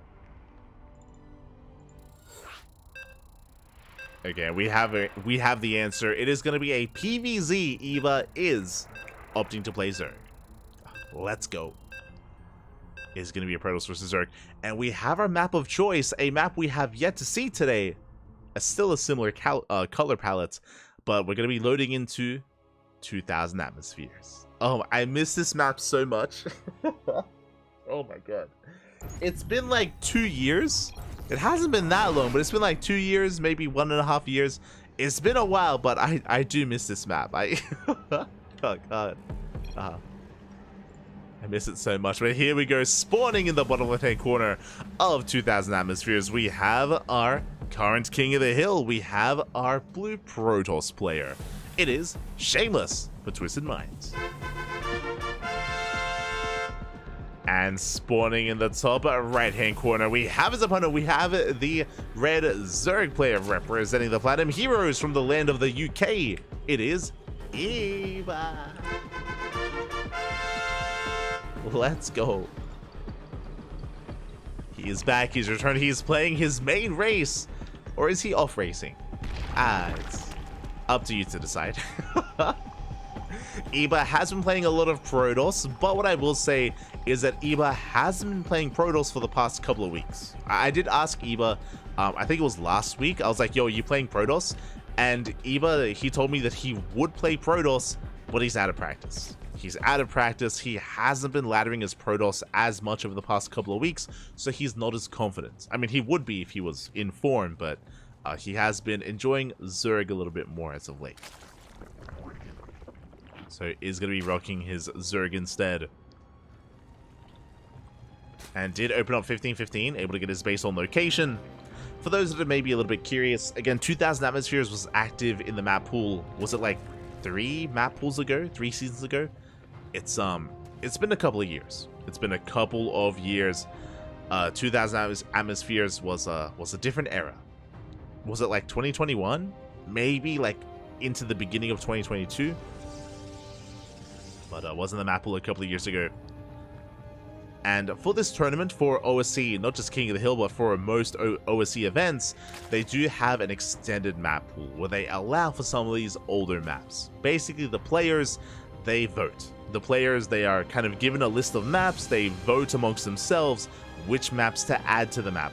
So, Eternal Empire, 2,000 atmospheres, and every season they vote on different maps.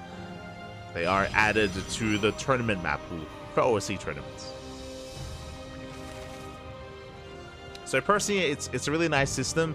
It's basically a way to freshen up the tournament map pool, even if there are no new maps introduced at the time. Basically, this did occur when we were stuck with a map pool for like over a year, when we didn't hear anything from Blizzard, anything from ESL. You know, OSC, they were like, you know what, we're gonna do things ourselves. Like, we're gonna do our best to, like, you know, accommodate the players and allow for a little bit more variety. It's nice. Do appreciate it.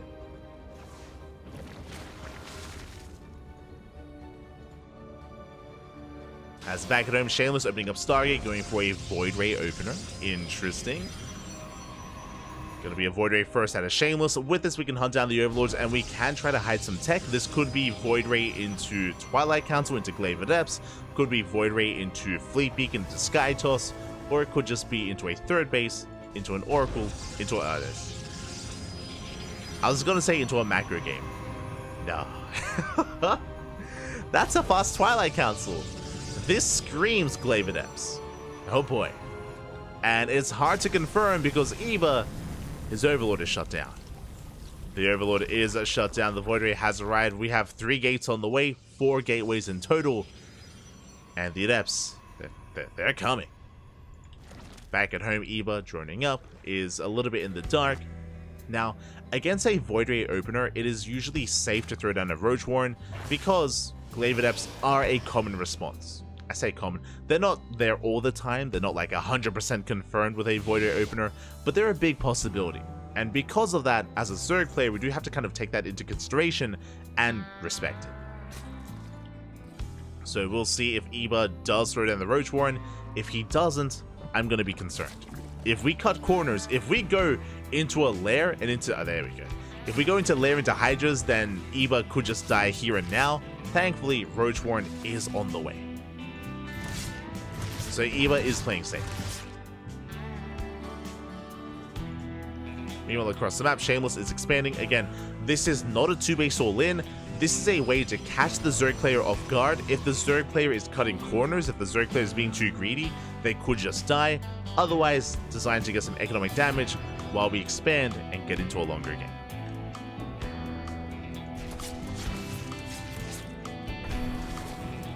As the Oracle has arrived, getting a handful of drone kills. 3 drones going down. Void Ray behind the main base. Adepts are amassing, and the Adepts are now scouted. Eva is aware. Eva now knows Roach production has begun. We have 4 Roaches on the way, and we are setting up, I imagine, some SimCity. Yeah, the drone is in position. We are ready to wall off. Eva, he's ready for this. And he does wall off. Okay, very nice positioning. Adepts moving in. We commit to the shade. Ooh, but we will bring down that wall. The Evo chamber is cancelled. And we are breaking in, but so far the Roaches have arrived. But damage is being done. We have the Void Ray in the main base going for the spawning pool. We commit to the shade. 8 drones go down. And we even sniped the spawning pool. Oh my god. Okay, that I was not expecting. We commit to the shade though. We clean up the Adepts. The Adepts are going to be going down. And it looks like we saved the spawning pool. No shot. Can we get it? Up. We can. Yeah, the spawning pool does fall. With that, no more Lings. We're stuck droning. And Shameless back at home is massing up his Gateway army. We have +1 on the way. Blink is on the way. And there just isn't much to counterattack. If we did, we have the Revelation. We revelate the main army. Shameless is aware that Eva's staying at home. Speaking of, Eva's droning. Eva's droning up. Now, as the dust does settle, getting the spawning pool was a nice touch. It was a nice little addition there for Shameless. Looking at the unit loss tab, that was 12 Adepts for 11 drones, a 1-to-1 trade. Shameless was hoping for more. Shameless was hoping for more damage. Even though this wasn't an all-in, this was still committed. Like, this was still something that had to trade a little bit better here. So, Eva's not in the worst position. I would say, especially now that he's able to tech up. Hydroden's on the way, joining up a little bit further. As long as we don't lose too much more. As we get 3 drone kills, we deny mining at the 3rd base, or sorry, at the 4th base. Blink Rabbi doesn't do much, and Blink is done. Uh-oh. Blink is done. Shameless, his eye is on that 4th base. He wants the hatchery. He wants the expansion.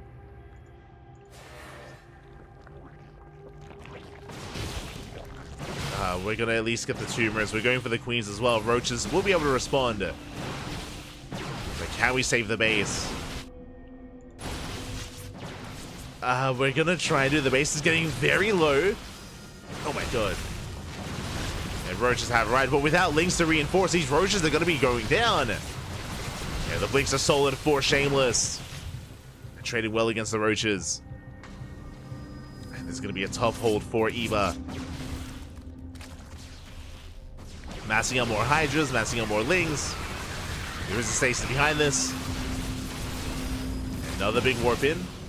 Warp Prism will barely hold on at the same time. Void Ray into the main. Distracting Eva. It is going to be distracted. The Hydra's doing a lot of damage in the back line, but we're running out of Roaches. As the Roach count thins out, we're getting on top of the Hydra's. Expensive losses here for Eva. Hydras are going down. Flush Transfuse. To barely maintain the Hydra count.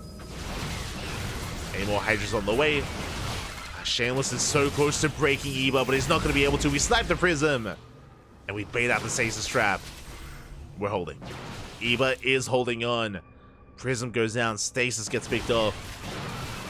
And we have amassed quite a Hydra army.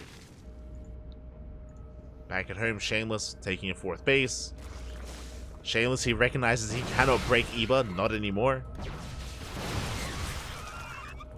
Yeah, Shameless cannot break this position. Back at home, we have a second Robo on the way, a Bay on the way, a Templar Archives as well. We're taking up towards a longer game. Eba setting up a surround. He's crazy. The Hydras then waddling in. And they come in from behind. We get a full surround. Oh my god. And so many Stalkers go down. Very nice engage here from Eba. Shuts down the Stalkers. Has his Onaga catching reinforcements. And we're starting stepping forward. Eba does have the greater economy. We don't want to lose these Hydras though. That's going to be a lot of dead Hydras. So a bit of an overextension here from Eba. At the same time, Link counterattack. Doesn't get much done. But the rest of the army is rotating over. And Eba, he wants the 4th base. He wants the Bay. An interesting location for the Rock's Bay. It's going to be denied. We deny extend from a Lance. Getting into a little more of these Stalkers. And Ling Hydra is what you want here. Trades so well against Stalker. And we're collapsing on the 4th base. We punish the blink. More Stalkers going down. The 4th base is going to fall. Colossus is on the way. We drive the first Colossus. Oh, the stutter stepping. Can we get it? Oh my god, it's so low. No shield battery. No shield battery at the National. No overcharge either. It looks like we will get a kill. Colossus goes down. And Eva, he's not done. He wants a 3rd base. GG. Good luck gets called. And Eva will take the game. And will be our new King of the Hill. GG. Oh my god. Eba, he's crazy. GG, well played. Eba will fight back. He was unable to really scout and confirm the Glaive Adepts, but again, Eba went for a safe Roach Warren. Not just that, he was able to wall off, he was able to buy time, and even though the Adepts did get some damage done, they killed, what, 11 drones. 11 drones for 12 Adepts. Not the best trade there from Shameless, not the best start. Eba was able to stabilize from there, at least attempt to stabilize. Eba was in some trouble when the Stalkers moved out across the map, when Eba was losing every single Roach, but Eba was able to successfully survive and get into Hydras. He did transition into Hydras, was barely able to get there, and with that, Snowball out of control. With that, congratulations, Eba will take the game. And now we're getting ready.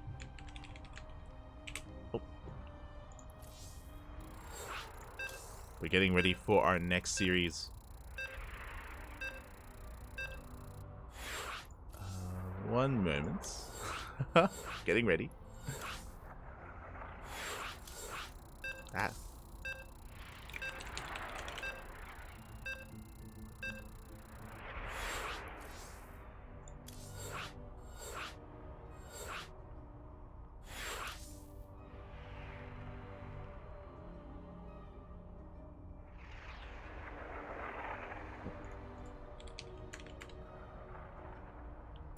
Getting ready for our next best of series. Need a moment here. It is gonna be Eba versus Night Phoenix in another ZVP. Here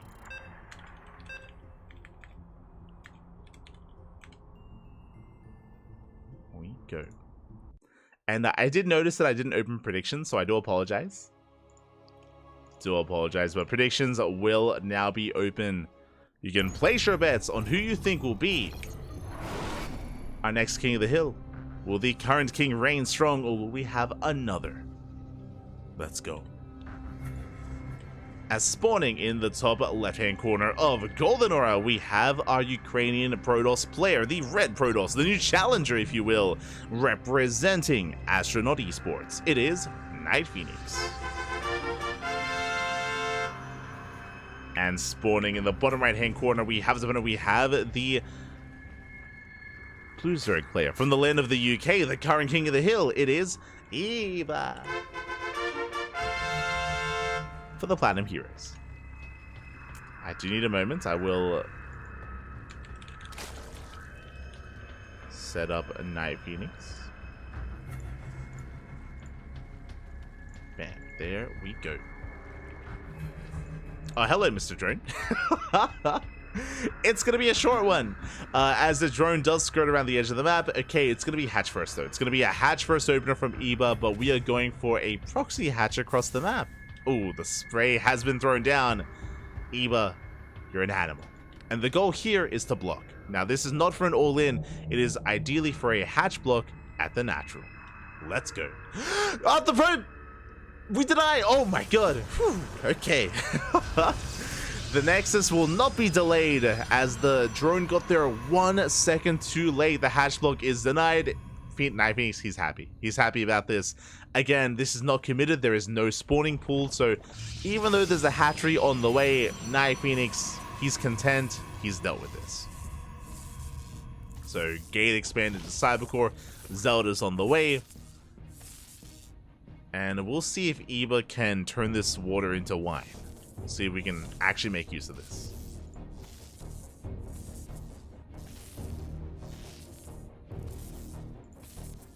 Good things it wasn't prediction. I was going to bet on Shameless. It's all good. Aye, aye, aye.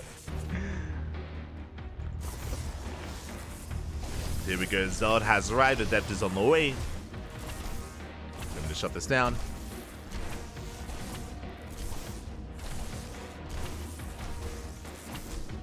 I still play customs on this now with a friend. So good. Ah, good times on 2000 atmospheres.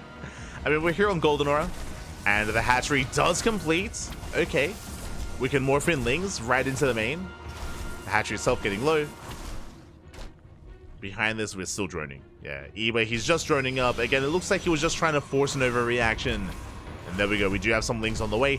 Now, with these Lings, we can just dive on the probes. We can dive on the workers and try to focus them down as quickly as possible. And that is going to be the hope, but the Adepts are repositioning. Night Phoenix, he's aware. Up! Step out. Going for the probes. We get one. We get one probe, and we get a second probe as well. 2 probes go down. Not bad. Can we get more? Can we get more as another Link slips into the main base, getting a full scout? And we'll confirm at least a Stargate. Stargate is on the way. Oracle opener here from Night Phoenix. Looking at the trades, oh, as we're bleeding out more Lings. That I'm less in love with. Let's see here. 7 Lings going down. Soon to be 9. Soon to be 10. So we're cleaning up whatever's left over. Going for another probe. And there it is. That's 10 Lings. That is a full hatchery as well for 2 probes. Oof. Again, not the best trades. Meanwhile, the Adepts, they get across the map. They get 2 more drone kills. They recall back home. The Adepts, they survive. And Eva has had a rough start. Still has potential. Moving out with his Lings. Meanwhile, that is a fast Twilight Council. As a Twilight Council, as the 3rd base did just begin. Are we feeling Glaive Adepts again? It's possible. Could be Glaives here from Night Phoenix. Meanwhile, Lings, they have arrived. They get a full surround. They got 1 Adept so far. But the lack of Forge makes me lean towards Glaive Adepts. Technically, there are some charge all-in builds that this could be leaning towards as well. Late Forge. Okay. So a delayed Forge, that should mean that there is no Glaives. Should mean that we're working towards either charge or blink. There it is. Blink is on the way. So this is a really interesting build out of Night Phoenix. It's very safe. We see this a lot, especially if we think we're being all-in. If the Protoss believes they're being all-in, then going for a fast blink like this is a just really safe way to expand and to be assertive on the map. Meanwhile, Oracles, they do hit the main base and they get 2 drones so far. It's okay damage, but the Oracles, they take a lot of hull damage. So I would say a better position for Eba, only losing 2 drones and dealing this much damage to the Oracles. Meanwhile, Eba going for a safety Roach Warren. Lair is on the way. Eba droning up, but Eba is still recovering. And personally, I'm curious to see how many gateways Night Phoenix throws down. That's a lot of gateways. Remember, fast blink. It's going to be 4 gates in the main, 2 gates in the natural, 6 gates in total so far. And we'll see if we go up to 7 gates and even up to 8 gateways. Keep an eye on Night Phoenix. Well, the Oracles, they went for a bit of a drive-by. 3 extra drone kills. And there it is. Yep. That's what I was looking for. That is the 7th and 8th gateway. So it's going to be a 3 base all-in. 3 base all-in out of Night Phoenix. 8 gates, +1 in Blink. Prism is on the way. Now, this is a bit of a different variation of 8 gate 3 base all-in. As this time we have a Robo. There's a Robo. There's going to be a Warp Prism to reinforce. But regardless, still a lot of Stalkers. It's going to be an insane Stalker count here for Night Phoenix. Now, thankfully, Eba did go for a safety Roach Warren. Hydrogen is on the way. It's kind of very similar to the game that we saw against Shameless, where we need to try to survive, minimize losses, and get into Hydras. Oh boy.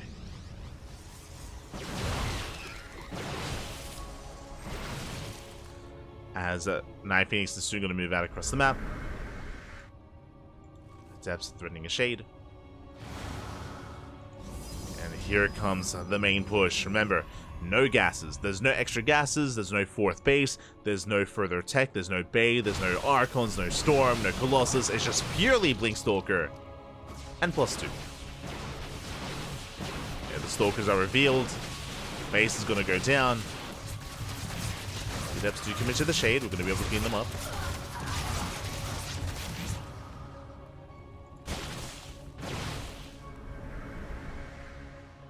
And Night Phoenix is hoping for more damage. Does get 1 hatchery, but is going for more. And the Hydras are amassing. They're holding their own. Lings from behind. Very nice setup. But we have to respect the Oracles back at home. +2 is halfway done. Charge is on the way to reinforce. We're still going and relying on a mass gateway composition, but gases are now being taken. These gases tell us we're taking. And there it is. Templar Archives. Storm. So Night Phoenix is transitioning out of this into Storm, into a later game, into further tech. Oh, that's another kill in the 4th base. That is brutal. And this is a good point for Night Phoenix's transition, right? I mean, he's killed the 4th base twice. We deny the 4th base, we back off, we tech. Especially because of all these Hydras, we cannot force the issue, we cannot break into the 3rd. Now, what I will say is that Night Phoenix is vulnerable until Storm finishes. Storm just began. Storm just started. And until then, Mass Hydra can reign supreme. As Lings are getting called out. Infestation bits on the way. Eba is working towards Lurkers. Hive Tech and Lurkers at least. To deny the 4th. 4th base is denied.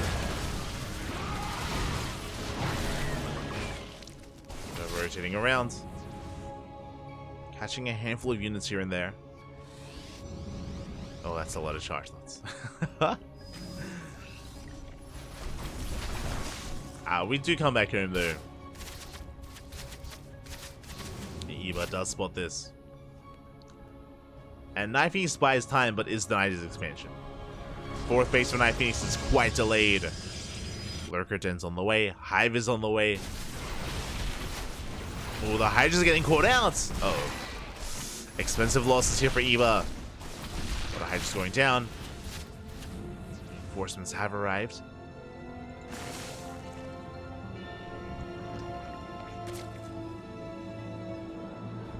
This is still very tense. A Storm is done, so initially Night Phoenix I want to favor the Protoss in this kind of situation, but the Lurker Den is now done, and if we can get some Lurkers up and running, we can hold, even without it. The Storm is revealed. Hydra's backing up. There we go. Lurkers are on the way. We just need a little bit more time for the Lurkers to finish up.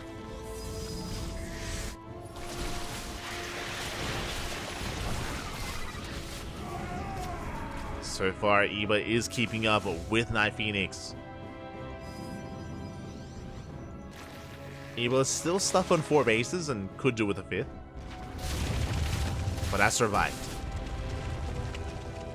Hive upgrades on the way. Meanwhile, Night Phoenix working towards Sky Toss. 2 more Stargates, Fleet Beacon. Getting ready for the Sky Toss.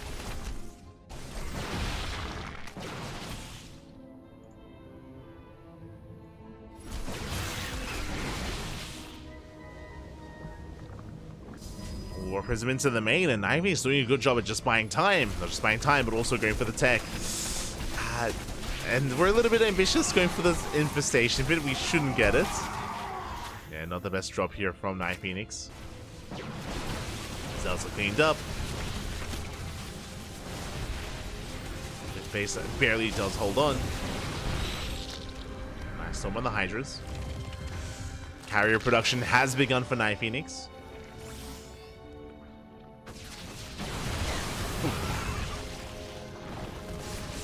Storms and Hydras lurkers. We have a massive wave of lurkers behind this.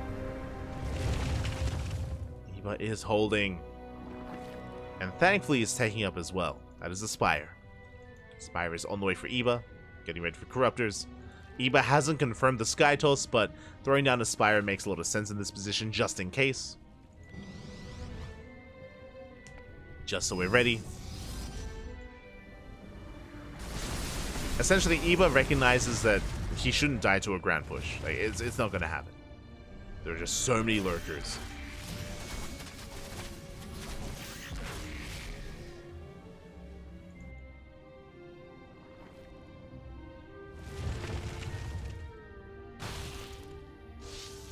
The game is going to slow down. Overseer scattered to the main.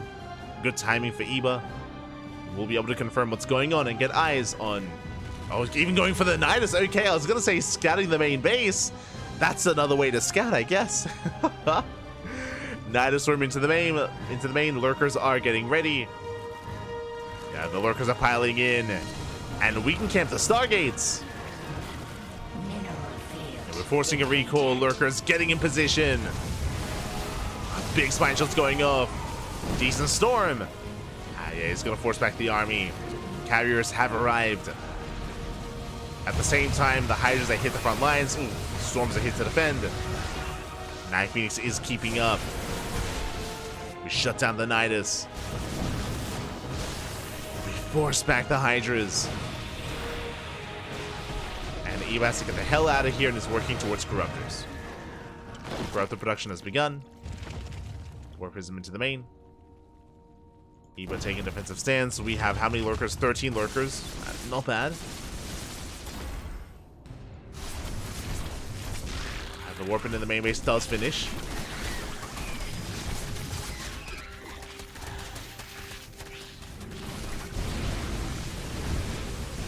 Does finish up as the Immortals are breaking through the lurkers. They're trying to. Lings have arrived. We punish the Immortals. Most of them go down. At the same time, Corruptors, they go for the dive. They get one carrier. And it looks like Eva should be able to hold on. We hold on to the front lines, but we lose every single Corruptor. And the Zealots, they come back into the main. And Night Phoenix trying to pull Eva apart. Trying to pull him apart, and so far, he is. He was. We do clean up the Zealots. Eva holds. Let's go. Eva holding on. Yeah, there's just not enough Sky Toss, not enough carriers. Only 3. 4th carrier's on the way. Morphing in more lurkers, more corruptors. He was still on 5 base, is still barely holding on, or barely maintaining his economy. Eva should be able to keep up with these rotations.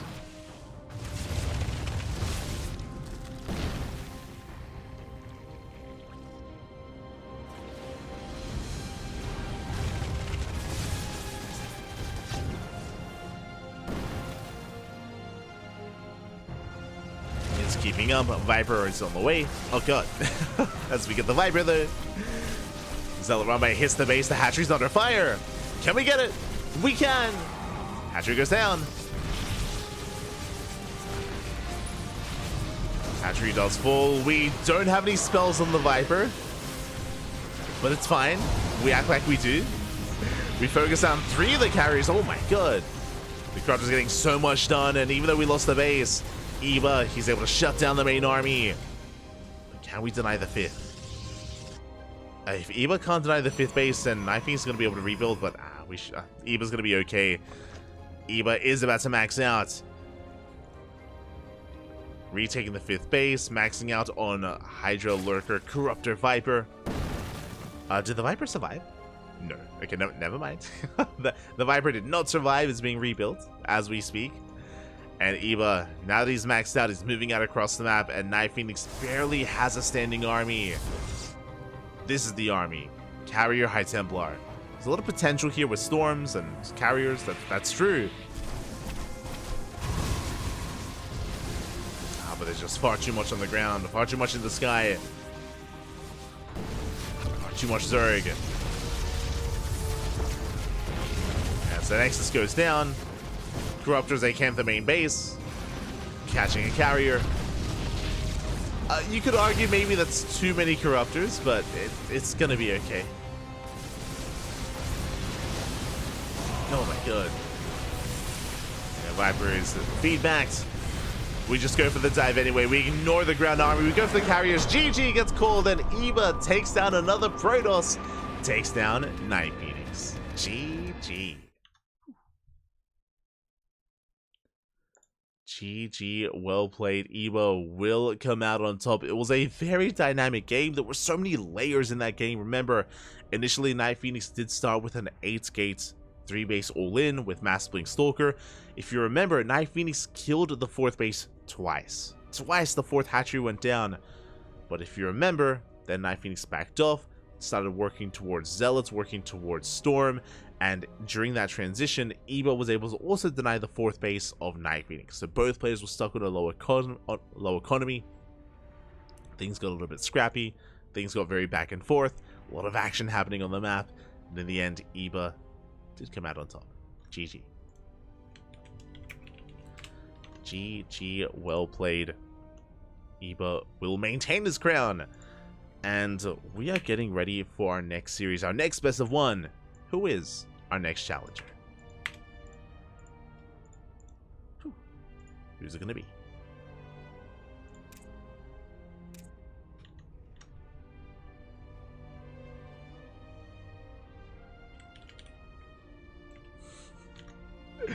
Okay, we have the... My god, we have the answer. Shouldn't be a surprise. There's a reason why we mainly cast PvPs in these events, is because there are so many Protoss players, but at least we're able to experience a bit of a different matchup instead. It's going to be another PvZ.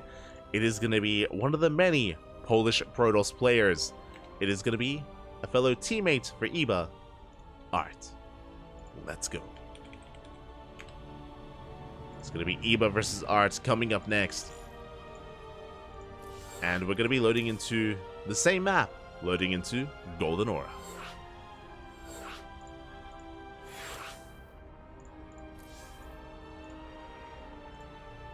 Here we go.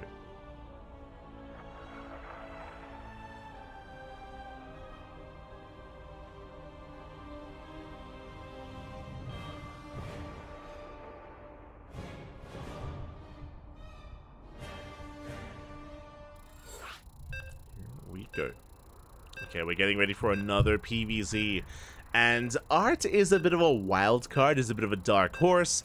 Art did spend some time in Korea, for those that are aware. This was during the COVID era of StarCraft. Art was in Korea, was training, was practicing, was competing quite a lot in Korean events, did of course come back to Europe, and after he came back, he kind of took a bit of a step back. I want to say like 2023, like Art kind of, I assumed was going to retire, but did stop competing, was a little bit less active, did come back this year in full swing, and I would say Art is amongst the best of them when it comes to the Protoss players in Europe.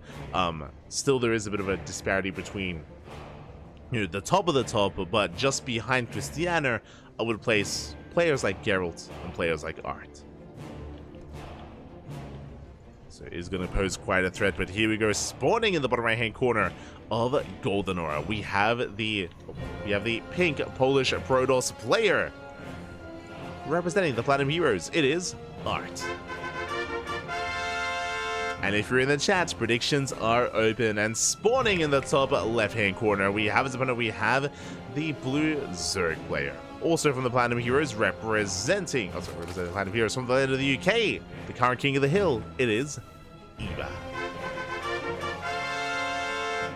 Eva. Let's go.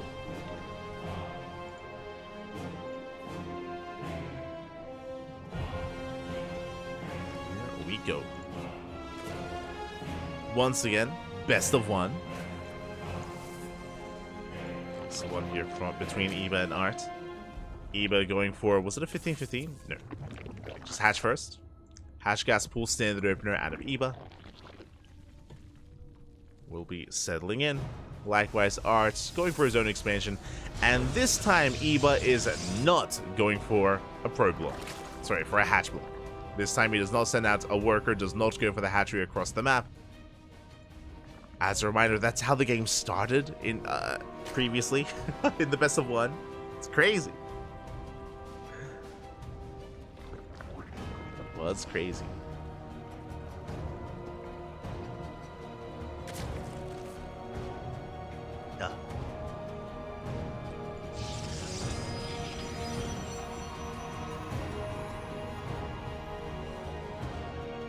As we do see Art settling in, it's going to be a gate cyber opener. Art does typically thrive in the mid game, can be quite aggressive in its own right.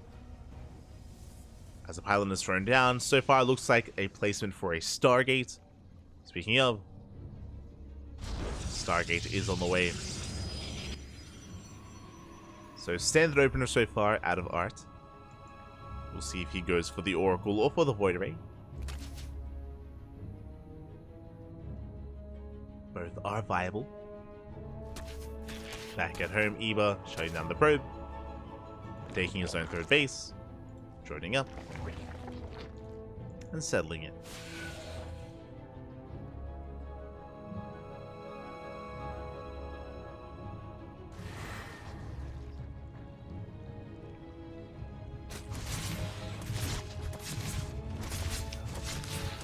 Will be settling in. Adept does play forward, does confirm the timing of the third base. Likewise, just does threaten the mineral line.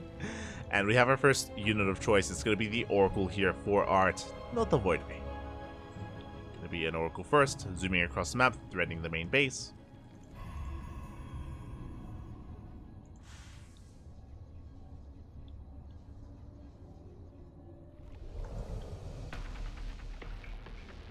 And likewise, extra Oracles are on the way as well. Working towards the second Oracle, into a third. It's something that we actually haven't seen yet today, but we're getting to a standard PvZ. Okay. Triple Oracle into a third. I'm ready for it.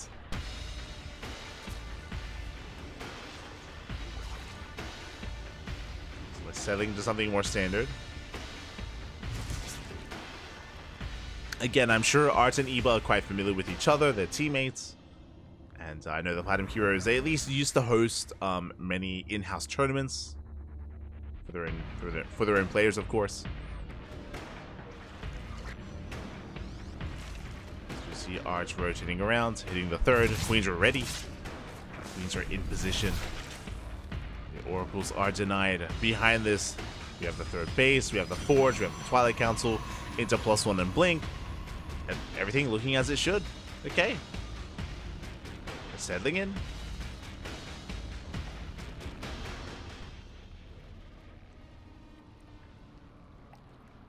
Likewise, Eba going for a safety Roach Warren.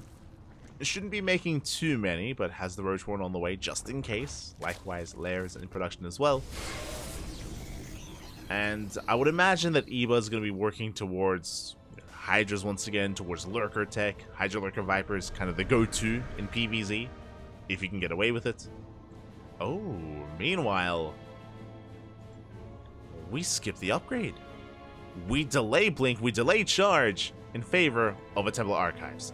Faster Templar Archives into delayed Charge from Art. Chargelet Archon is on the way, and this is going to hit quite hard.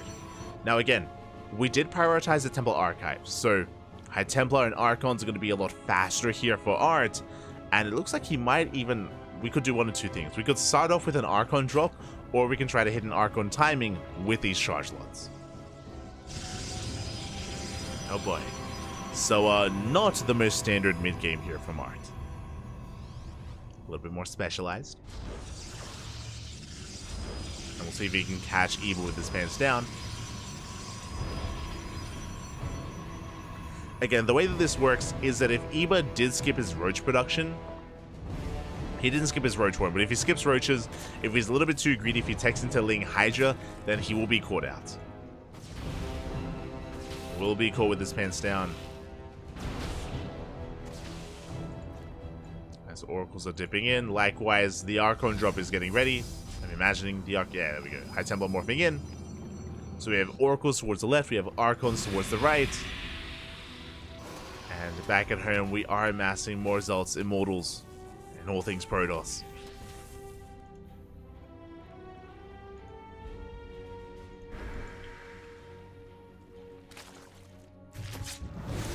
So far, Eva's keeping up. The Prism taking a lot of hit. Oh my god, they even get Eva? The Prism getting low. Do supply block Eva. At the same time, Stasis Trap towards the left-hand side. Eva is holding. Ooh, we cashed the Archons. A bit of miscontrol there out of Art. He left all the Archons back home, or back across the map. Left him behind, back. And that is an expensive loss. Throwing an Archon away, it's quite a hefty loss here for Art. Back at home, building up more Immortals. Getting into a fourth. Likewise, Eva taking into his final form into Lunkers. Let's go.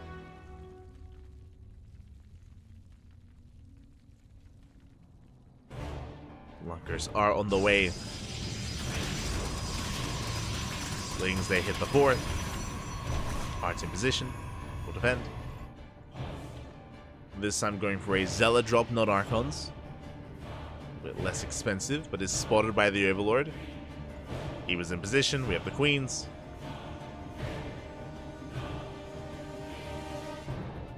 Do have Queens ready. Ooh, and Art is now taking up towards Skytos. A little bit of deja vu. We saw something similar on this map earlier with Night Phoenix. Art working towards that as well, but in a different way. Much different way. And I'm a little bit concerned for Art. Oh, almost we cashed the Prism. If you remember, the game between Night Phoenix and Eva was very chaotic. Very chaotic. Bases were going down, drones were going down, we had warpins into the main base, we just had a lot of action going on. This game is very different. Art has been a little bit more passive. I say more passive, has been forced to be passive because his aggression has been shut down. Time and time again, the Prism is going down. The Archon drop was denied. The Oracles haven't gotten much done either. And Eva is maxed.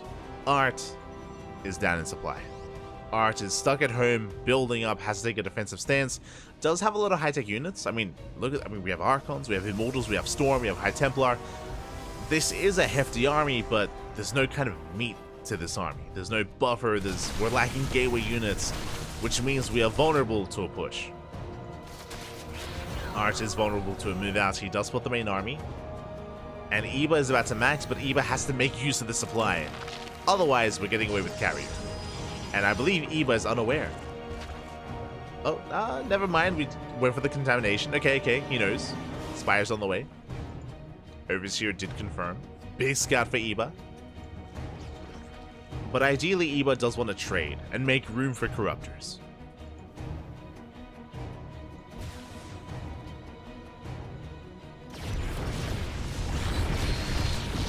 As Tempests are revealed.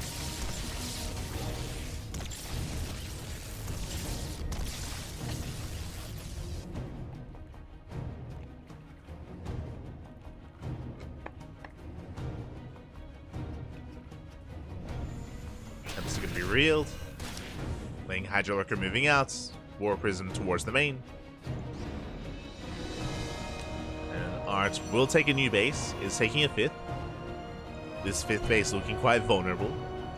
Eva yet to pull the trigger. Waiting for the Corruptors. Corruptors are on the way.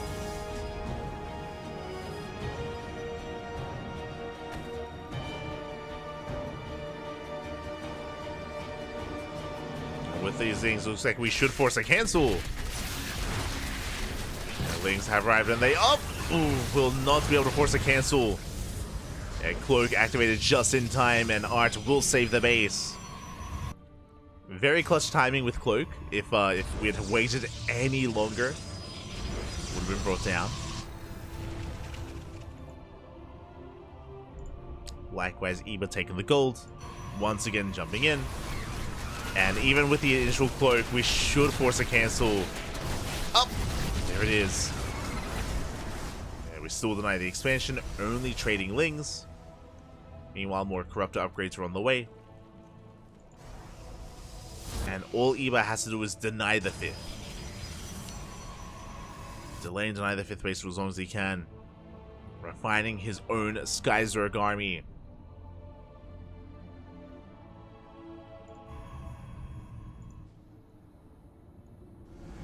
And the carriers poised here towards the south. In position. Getting into the rest of our upgrades. We're getting into tectonic destabilizers. Getting into 2-2. 3-2-1.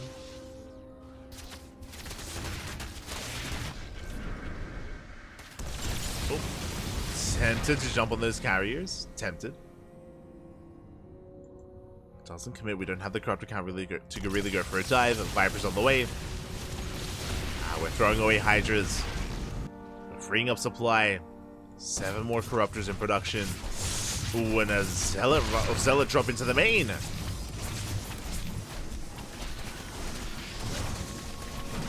As I'll say, will be eventually dealt with. At the same time, Archie gets eyes on the gold and will punish it.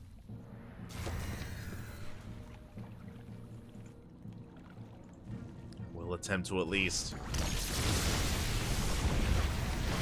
The Corruptors are coming from behind. Oh, they get a carrier. Not bad. One carrier goes down. Archon as well. There's a storm. Oh, we commit. We go for the dive. No more Archon. We're going to clean up every single Skytoss unit. The carriers, the Tempest. Yeah, massive catch for Eba. And we're not going to get out of here. We're going to try to go for the recall. And we do escape with 3 Immortals and 1 High Templar. We lose everything else. Now, Art did kill the base and did get the mineral line. True. Did get some damage done. But that was a much better fight for Eba. At the same time, Zealot run by will get a hatchery. Okay, 2 bases. Yeah, 2 bases going down. Not bad. Art is fighting back. Did force the army to retreat. And that War Prism is still does pose a threat. It's how the Zealots are able to sneak up on that hatchery. The scary thing, though, is the main army. This is what we have left. The Immortals that recalled and some fresh High Templar. We have 3 carriers coming in, 3 more behind this. The Skytoss has to build up from scratch.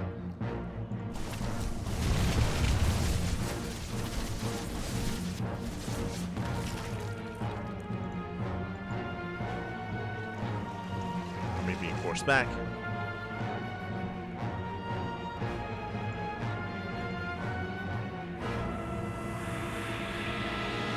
Art's still recovering, and Eba continues to tech. We have an Ultra Cavern, we have up 2 upgrades on the way for the Skyzerg, or Flyer Attack upgrades on the way for Eba. Greater Spire as well, getting ready for a Broodlord transition. So the next time that Eba wins a battle in the sky, he can morph in Broodlords. Ooh, that's a kill! That's a kill, that's a surround as well. Oh my god, and can we get the Archons? We can get 1. 1 Archon goes down for Lings. Solid trade for Eba. At the same time, pushing in towards that southern base. Yeah, the Nexus is going to go down. At the same time, Art keeps pushing. Getting a base of his own. Oh, Art's going to be committing. Art is committing in. Big Archon shots going down. The Storms as well. We get 1 carrier, but so many Corruptors go down. That was a rough dive for Eba. Lost a lot of Corruptors. But does save the base. Takes bottom left. We do have a recall towards the south. Okay. Not bad. Art denies the gold. Very nice recall. But this also means that this is a one-way trip. Do we have a base recall available? We do. Okay. So Art can recall once again. And he should. So Art is Pushing very far into creep, and yeah, we have to recall at this point. Oh! It's a recall. We get one carrier. One carrier goes down, but at the same time, we once again get another kill. We kill the Nexus. Expansion is denied. He was maxing out.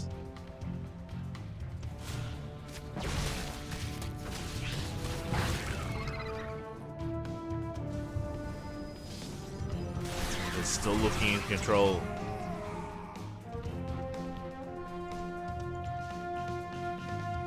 How many corruptors? 19. Solid. We have a solid corruptor count here against the 4 carriers of Art.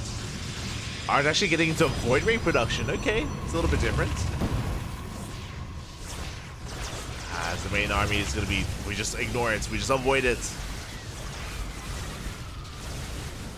Eva does bypass the main army, getting to the mineral lines. Ultras, they wreak havoc here on those probes. And Art is stuck in his fresh mining base, trying to find a way in. Ultra's still going ham, going to the base itself.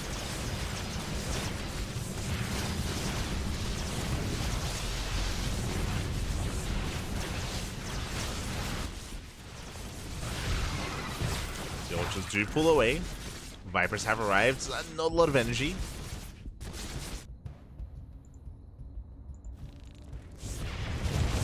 Yeah, attempting to gain ground.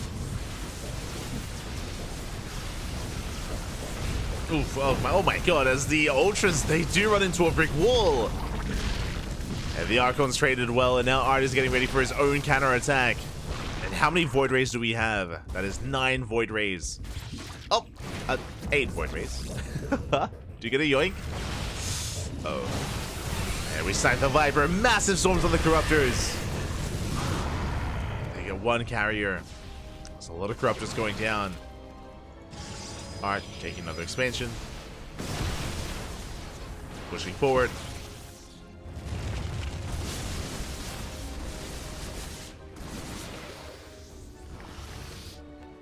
Ling Rambai is going to help, but we do have some side defense.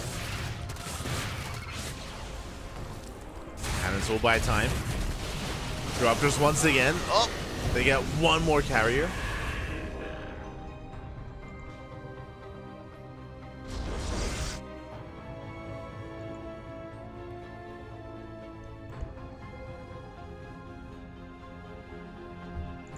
With that, Eba maintains his army, has a massive bank, can remax. Eba has been denied these fringe expansions, that is true, but has been trading quite well nonetheless.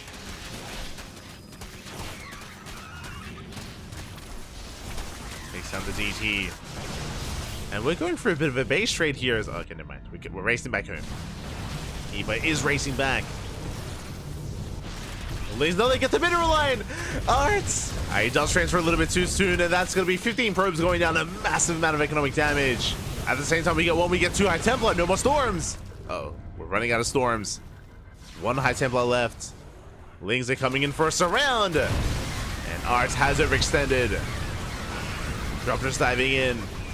Being forced back by the ground army. Slow Zone putting in a lot of work. The final Overseer goes down, and Eba has to retreat, has to back off. Does respect the army. That's 23 Corruptors on the way. Oh my god.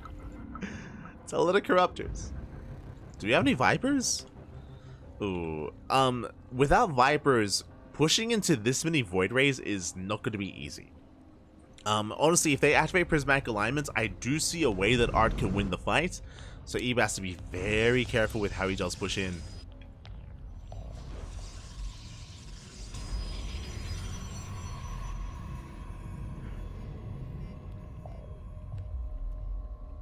Have to be careful. Corruptors, they get eyes on at least part of the army. That's the expansion. How many Corruptors? 38. 38 Corruptors for Eba. He's going to be waddling in. Does deny the expansion. Bottom left, we have some DT harass. does punish the ground army.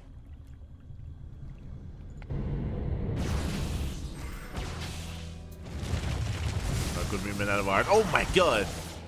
Yeah, the spine shots are brutal. Another High Templar goes down. We have one High Templar left.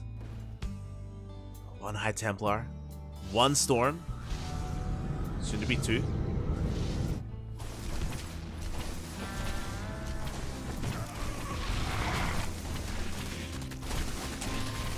As Zealot Rumbai does get into the mineral line, likewise Corruptors, they try to punish.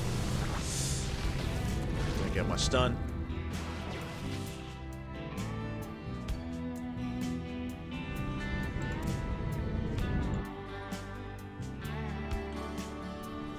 But does bleed out 9 drones. Oh, did I say 9? 13. Oh my god. This one DT. The Hero Dark Templar. And Lurker doesn't respond.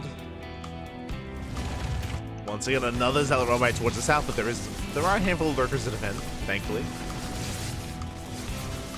Eva is ready. 3-3 is on the way. Arch attempting to re-expand once again.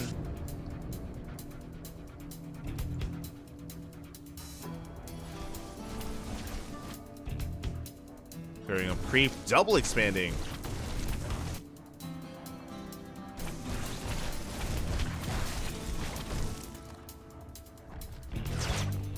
But the Ultras have arrived. They should deny the expansion. I still do think that R can win a fight, but leaves out another Void Ray. Nice power bomb. Yoink as well. Dragging the Archon into the Lurkers. Nice damage.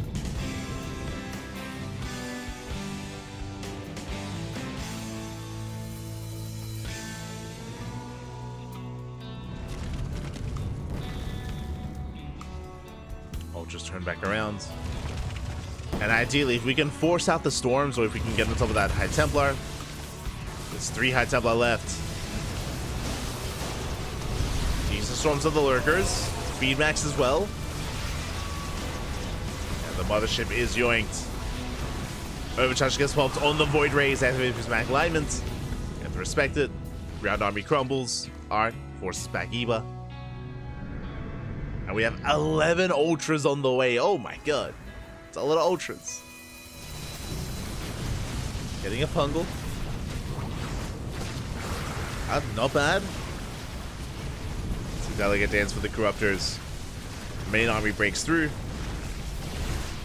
But once we get those 11 Ultras up and running, we can collapse on this army once again. Assuming we push out.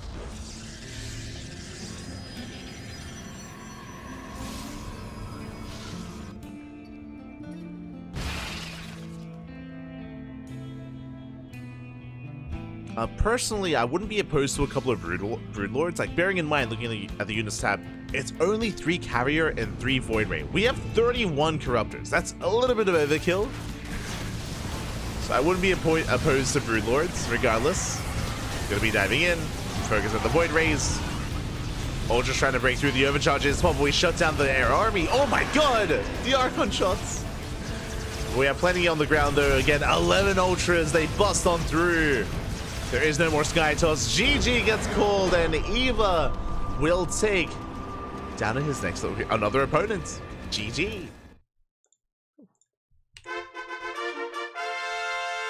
GG, well played, Eva. Still our king of the hill. It was a very long, very intense game, and Art was able to get a lot of harassing damage. Remember the non-stop Zealot Rumbais, the DT counterattacks, bases were going down for both players, but Eva denied the 5th base for so long, did contain Art onto 4 bases, and he denied the 6th base for so long, and did keep Art contained on 5 bases even, and Art barely just couldn't really max out, couldn't really maintain himself.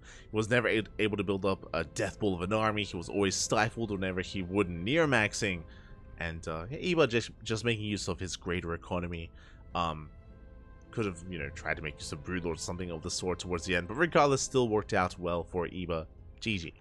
GG, well played. Whew. He's still our king of the hill. Congratulations. And now we're getting ready for our next best of one. Now, I've seen Demi in the chat, and I'm sure Demi is raring to jump in at some point tonight. We'll keep our eye out for Demi. I saw Fiant earlier. I see Christiana, Nicaract as well. That's a lot of players. Got a lot of players lining up. Who's it going to be? Who is it going to be? Oh, we have the answer. Okay. A matchup that we have not seen tonight. Potentially. But it looks like it's going to be a ZVZ. I say looks like because, I mean, if Eba isn't fond of the ZVZ matchup, he could try to off-race his Protoss. For now, though, up next, Demi is rising to the stand. Let's go. It's going to be a ZVZ between Eba and Demi.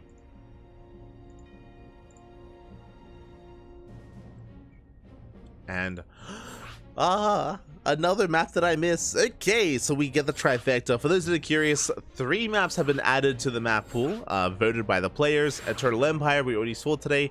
We had 2,000 atmospheres, another map that we have seen earlier today as well. And we have Cosmic Sapphire. Here we go.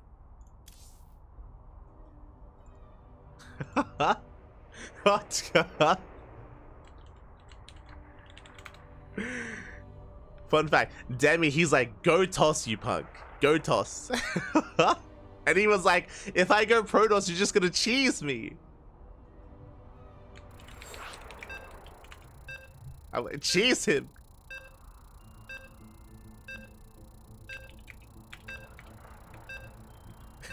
Oh god. Okay. Eva saying, okay, just because you asked me. Only because you asked me. Let's go. Let's face off. It's going to be a Zerg versus Protoss. Eva is rolling his off race. Let's go. I can feel the Ling Flood.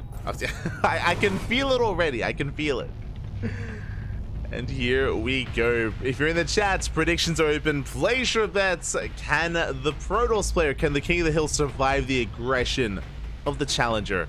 Because spawning in the top left-hand corner, we have our Indian Zerg player, the Red Zerg representing Match Arena Esports. It is Demi.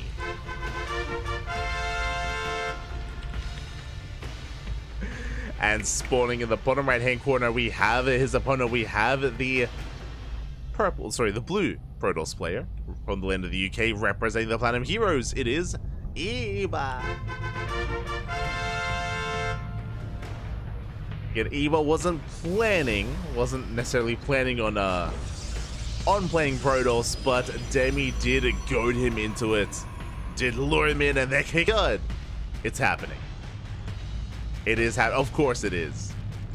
Is happening here as Demi did I should say Eba did call out that Demi was going to cheese him. Despite that, the hatchery is on the way and Eba is in the dark. Does go for a probe scout across the map, trying to get a read on what's going on. Again, we're loading into Cosmic Sapphire, an old map in the map pool. Eba does confirm, nice. And he does get eyes on the proxy. He's a Protoss player. Here we go. Cybercore has been thrown down. True. Smudge. I mean, Eba has been showcasing some very nice ZVP late game, but now it's all about the PvZ early game. As the hatchery has completed, Lings are on the way. And we'll see how solid Eba's early game defense is with Protoss. I mean, I'm sure Eba, he's definitely been on the other side of this.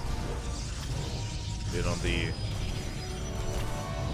Zerg side of this kind of all-in.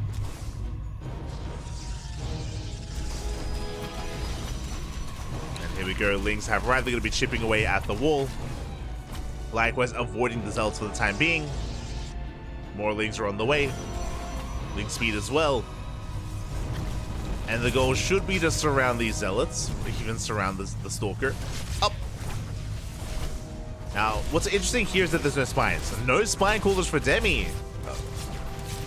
Hatchery taking a lot of hits. More links flooding in. Demi expanding back at home. Is going for the expansion. Is droning.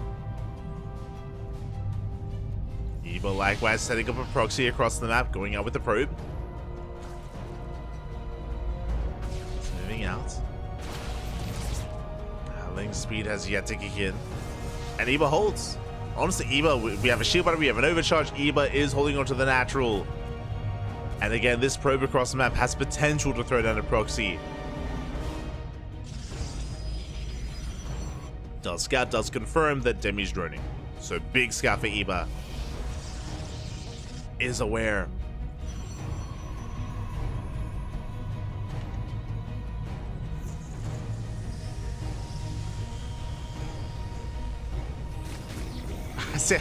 I see Lorimbo in the chat. Lorimbo, when are you playing? When are you signing up for OSC King of the Hill? It's best of one format. It's ideal for you. We got a surround. We do catch the zealots.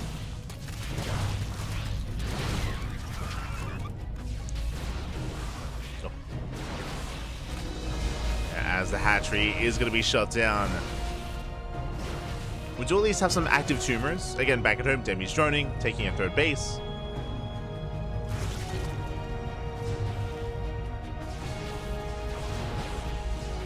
I'm trash. No, Baffy. You're too harsh on yourself, Lorimbo. You're too harsh. Ah, you're beautiful. We need more Zerg players. Lorimbo, don't you enjoy playing against Protoss? We have so many Protoss to play against. Ah, it's gonna be amazing. As Lings, they do hit the third, delaying the expansion at least. Back at home, Roachhorn's on the way. Demi is actually not droning too much. We're making an extra wave of Lings. 12 more Lings on the way. The drone count of Demi quite low. And we'll see, can we force another cancel? Yeah, Demi now droning up. Lings are moving out. So the Oracle does confirm. Anybody sees what he needs to.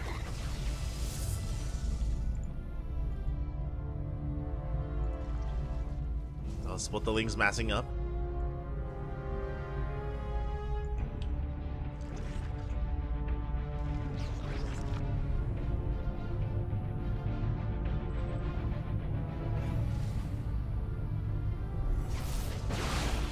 And we'll see if Demi can catch out these Stalkers, as for now, they're being, of course, escorted by those Oracles.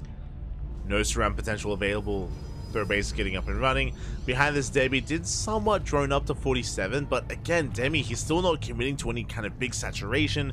He's taking all of his gases, and it looks like Muta play? I mean, we do have a Roach Warren, that is true. The lair is in production, and Demi is known for his mutas. Revelation does get eyes on at least some gas geysers. We'll see, we'll see. We'll see if it's going to be for a Hydrogen, a Spire, or for Roach Speed. As we are on now 5 gases, soon to be 6. Revelation in the main. Lair is done. And what is the answer? It is not the Spire. Hydrogen. Okay, okay. No, we scout. We confirm. Revelation in the natural. Eva sees all. Eva knows all. He's aware of the Hydras. Honestly, really big scout, especially because Demi has a reputation. Demi is known for playing Muta, known for playing Spire, and Eva can kind of cross that off. Doesn't have to worry about it. Additional upgrades on the way.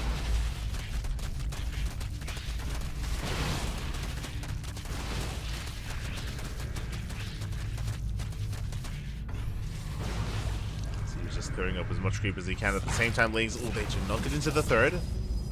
Hydras are amassing.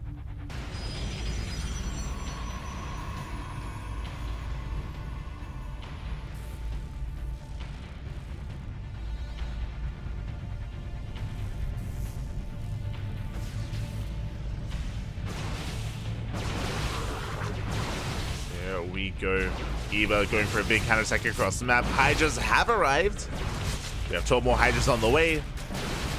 Demi getting to those Hydras just in time to defend. Ooh, but we do end up losing the Queen. Queen goes down. Oh, drop Lord into the natural. You love to see it. Demi being spicy. Trying to keep up with the Hydras. Lings are dropped into the natural. But we do have 2 shield batteries. And we should be okay. Lings, they go into the main instead. Oh. They rush into the main base. They force a recall back home. Getting 2 probe kills.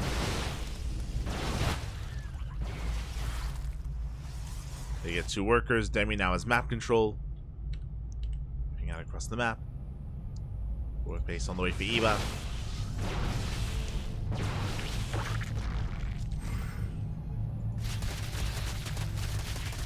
And Demi, do we go for the 4th or do we just go for the main fight? I mean, that is 21 Hydras. It's a lot of Hydras for Demi. So they do trickle in. Nice concave here with the Hydras, getting on top of the Stalkers. We have more Zelts on the way. We have a Colossus in production, but we need a little bit more time. And we're getting on top of the Hydras. Brutal losses here for Demi. Just doesn't have enough. The Hydras are getting picked off, and we're just trying to buy time for the Colossus. So Colossus is seconds away. And because of that kind of position, because of the aggression of Demi here outside of the natural, he does not deny the expansion. The 4th base is getting up.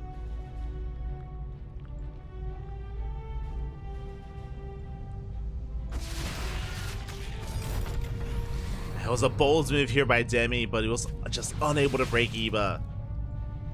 And now Eva stabilizing. We have our first Colossus, now 2nd Colossus on the way. +2 is going to be kicking in. Eva now taking an economic advantage, now up in workers, up in probes. Main army is spotted.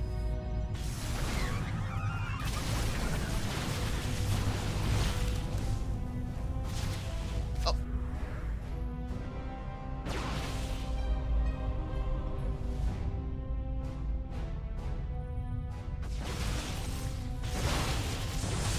And I want to say that there's still potential. I mean, there's still a lot of Hydras, but there's no buffer. There's no Ling Bane. Zealots, they do well getting on top of those Hydras. Colossus raining down Hellfire as well. The Colossus looking a bit exposed. Oh, can we get one? No. No. we're not going to get the Colossus. Lings, they try to trickle in. But we do have shield batteries. We have an overcharge as well. And Eva completely shuts us down. I'm afraid to look, but that was how many Hydras going down? 49. 50 Hydras fall. Ay, ay, ay.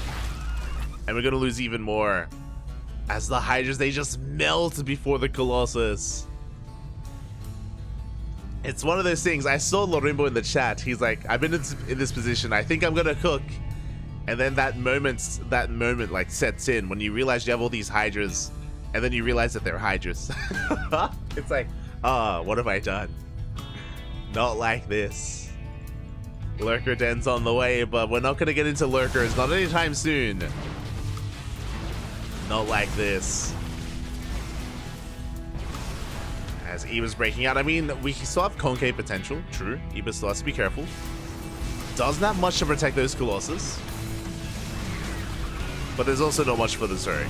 There's not much for Demi. GG gets called, and Eva will take another game.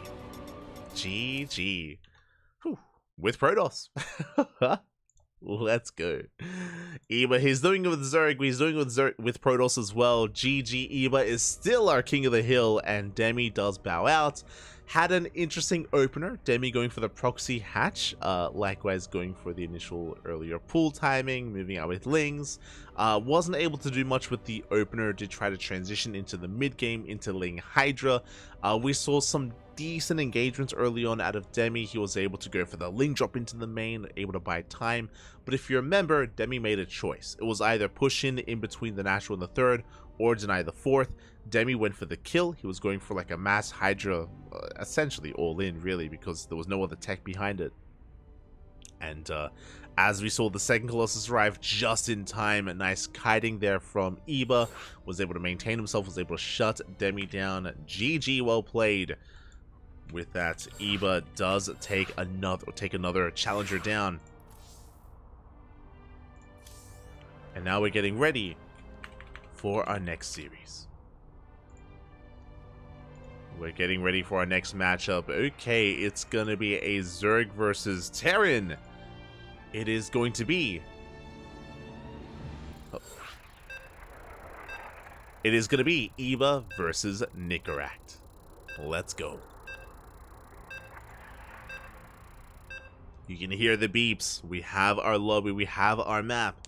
We're loading in for the first time tonight onto Crimson Court. Oh boy. Now this is going to be a rematch. We have seen these two face off many a time, many a week in Sparkling Tuna Cup on this channel. Now they're facing off once again. And spawning in at the bottom left-hand corner of Crimson Court, we have our red Terran player representing the Platinum Heroes as they are teammates. It is Nicaract. Our most recent ESL Americas champion. And spawning in the top right-hand corner, we have his opponent. We have the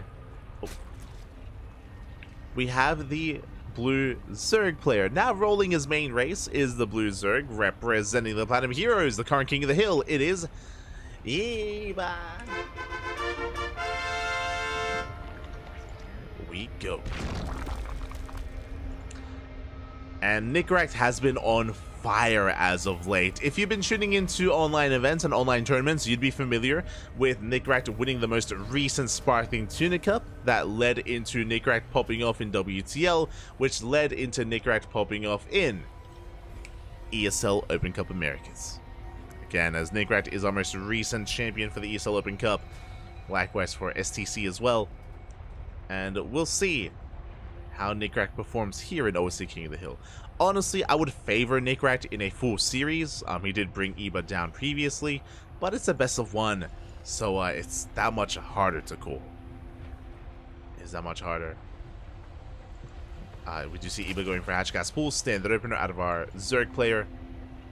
And Nicaract is known for aggression. He's not the most standard of players in this matchup. We've seen Nicaract go to Port BC. We've seen him go for this just kind of like heavy aggressive bio style in the mid game as well. Nicaract can be very much so in your face and can be hard to read. We'll see if Eba can keep up. For now, racks expand. We have seen Nicaract time and time again go for 2 racks Reaper, but not this time. Not here on Crimson Court. Factory on the way as a follow-up.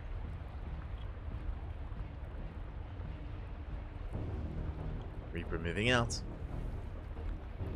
And will threaten the natural. Going for the drones. Up! Quick spore there from Eba. Does save the first drone and up. Ooh, does not save the second. Yeah, late spore from Eba. A little bit greedy, a little bit risky, and he is punished. And a nice start from Nicaract. Does force 2 spores, does get a kill on 1 drone, and delays the 3rd base. Again, no 3rd base from Eba. He's stuck and contained onto 2 bases. So again, a very nice start. Meanwhile, Lings get across the map. They do threaten the CC, and they get 1 SCV kill, but just the 1. Command Center will finish. And Nicaract so far has had a solid start. Oops. Denied entry into the natural. 2 base lair. Oh my god. Okay. Eba. Let's go. I mean, we're stuck on 2 bases. That is going to be a sub 3. That was what, a 3 minutes 15 lair timing. Just a very early lair here from Eba. Roach Warren has been thrown down. And we'll see how Eba does approach this. We'll see if he goes for a straight up 2 base all in, or if he just goes for a bit of a safety Roach opener into a 3rd base later. So a delayed 3rd. Meanwhile, Nicaract going for a 1-1-1. Banshee production has begun.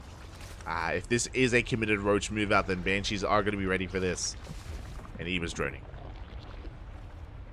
For now, at least, Eba is droning up.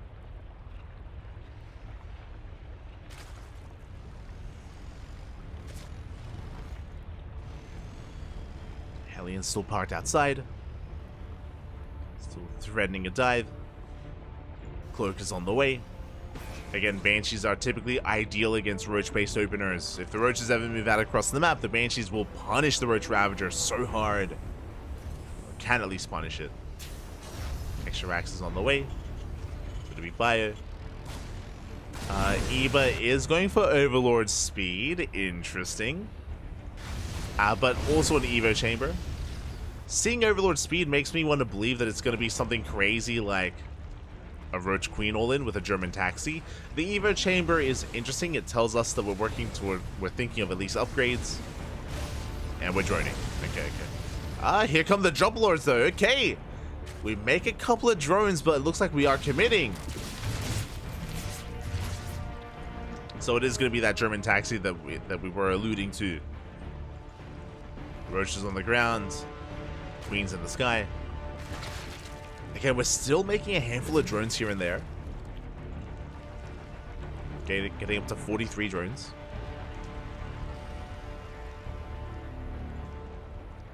But just 43. We're massing more roaches. Meanwhile, massive heavily run by into the natural. The wall's open. The wall is wide open, and the barbecue is real. Roaches, they have a hard time keeping up, and so many drones are going to be going down. We got 11. We got 12 drone kills already. 13. And we're not done. Oh no, we got another volley off. 15 drones go down. We cripple the economy, and Eba, he was all in before, but now he's even more committed. We have Banshees. Oh no. This is the problem with the 1-1-1. We have Banshees ready, and Roaches are getting picked apart, picked away at. The Queens will help support. That's the reason why you have the Queens involved in this all-in. They will help. And back at home, Nick Ratch is walling up. We have depots, we have bunkers on the way. Stim is done. Can Eva pull this off? Ravagers have arrived. We get one Banshee kill. Not bad. We deny one of the bunkers, but the tank has arrived, and there's a massive tank shots going off. Oh my god.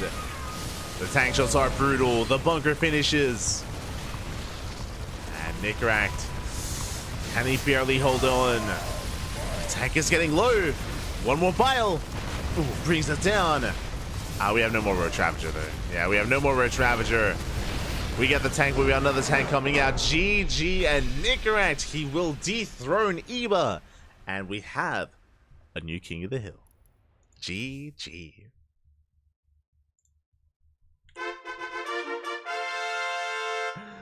GG, well played, Nickrat. He will take it again. Nickrat has been on fire recently, winning all these big events, winning all these big online events, and likewise has stripped that title away from Eba as well, being our new king. And we'll see how long Nickrat can claim that title.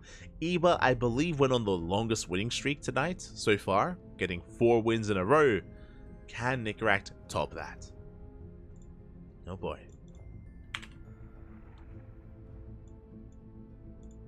Can he top that? So we are going to be getting things ready.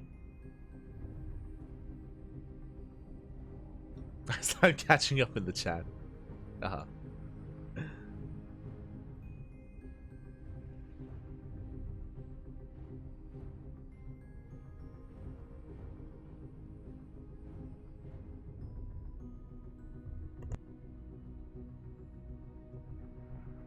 Catching up. I see Tortuga in the chat. Bienvenidos, bienvenidos. Oh, it looks like we have our next player. I was catching up. And who is it gonna be? Oh, oh my god. Okay.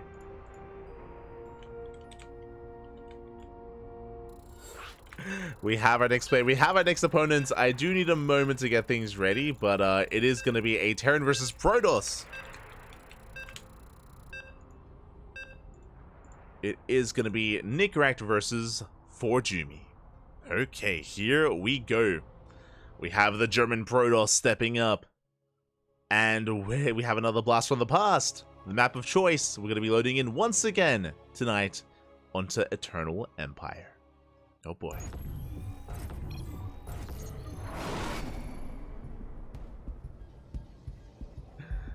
And here we go. Spawning in the top right-hand corner of Eternal Empire, we have our challenger. We have our would-be usurper, the German Protoss player, the green Protoss representing the Platinum Heroes. It is for Jumi. And spawning in the bottom left-hand corner, we have his opponent. We have the red Terran player representing the Platinum Heroes as our teammates, the current King of the Hill. It is Nikaract.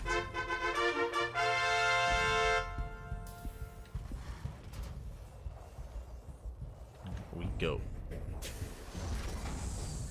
And if you're in the chat, predictions are open. Place your bets on who you think will claim this series. Coming into this, again, Nikaract has been pretty hot. He's been on fire. He's been winning a lot of events, and I would favor him. But again, best of ones. The Gamba is real. The Gamba is very real. So it's hard to call, Bobby. It's hard to call, as for Jumi himself has risen to the plate. Here we go. For now, Eternal Empire is an interesting one. Now, my assumption here, especially as we're loading into a large map, is that for Jumi wants a longer game? Question mark. I'll be honest, whenever I cast for Jumi, it's usually like mid-game. It's like 2-base play, maybe like mid-game aggression. I don't think I've ever casted for Jumi in the late game. I mean, I'll be honest, but maybe I just haven't casted enough for Jumi. Maybe I just haven't seen enough of it. It's possible. It's possible. Maybe I just need some more Jumi in my life. So I'm ready. I'm ready for a long one.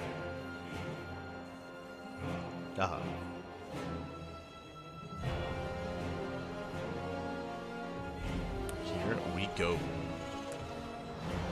As for now, economic opener, we're going for a Rax expand. Again, it makes sense. Some of the features here of Eternal Empire, we have these just massive locations centered on the map. We have the Zelnagas covering the 2 main attack paths. Likewise, bases sprawling out towards the north and south, quite spread out. It's a very large map, one of the largest maps out there. And yeah, I said this before, I do kind of miss some of these larger maps. We don't really get as many of them currently. I could be mistaken, but it just feels like the modern maps have been shrinking a little bit over time and are a little bit smaller than, you know, maps like Eternal Empire, Romanticide, Ancient Cistern. It's been a while. Regardless, we're going to be settling in. Is going to be a Stargate opener out of for Jumi, which makes sense. Again, on a large map, it is a little bit more viable. It is easier to get away with something like a Phoenix-based opener. We did mention in the past, at least earlier today, that you can be quite vulnerable to some early game aggression when you go for a Phoenix opener. It can be vulnerable to 3 Raxes, to 2 1-1s, but as we can see, Nikaract is going into a 1-1-1 follow-up, and for Jumi should be able to embrace these Phoenixes without too much issue. For Jumi should be okay, as Phoenixes are on the horizon. From here, for Jumi could play, you know, very meta, very old school and go Phoenix Colossus. Phoenix Colossus has fallen off a little bit. We don't see it as often, but is very much so viable and something we can embrace. Otherwise, we could try to go for something a little bit different, like Phoenix into Charge, or even Phoenix into Delayed Blink to try to catch our opponent off guard. With the Robo follow-up, it feels like Colossus play. We'll see. Meanwhile, Hellions, they just ignore the units. They just go straight into the mineral line. Yeah, 3 probes go down so far. We're going to get a 4th probe and even a 5th. Not bad. 5 probe kills so far. We'll clean up this army. So it's going to be 5 probes for 4 Hellions and 1 Reaper. Doesn't look like the best trade, but honestly, Hellion Reaper doesn't scale well into a longer game. Nikaract, he wants to get rid of this. He wants to trade. And he does. Even escaping with the Reaper. Not bad.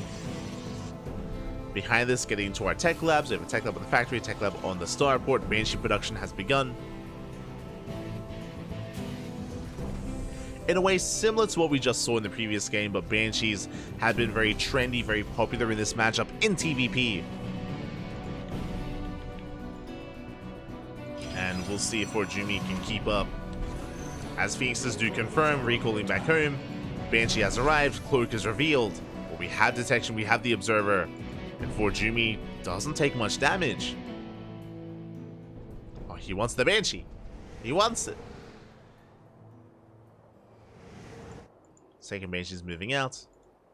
Third base looking a little bit more vulnerable. Kind of threaten the main.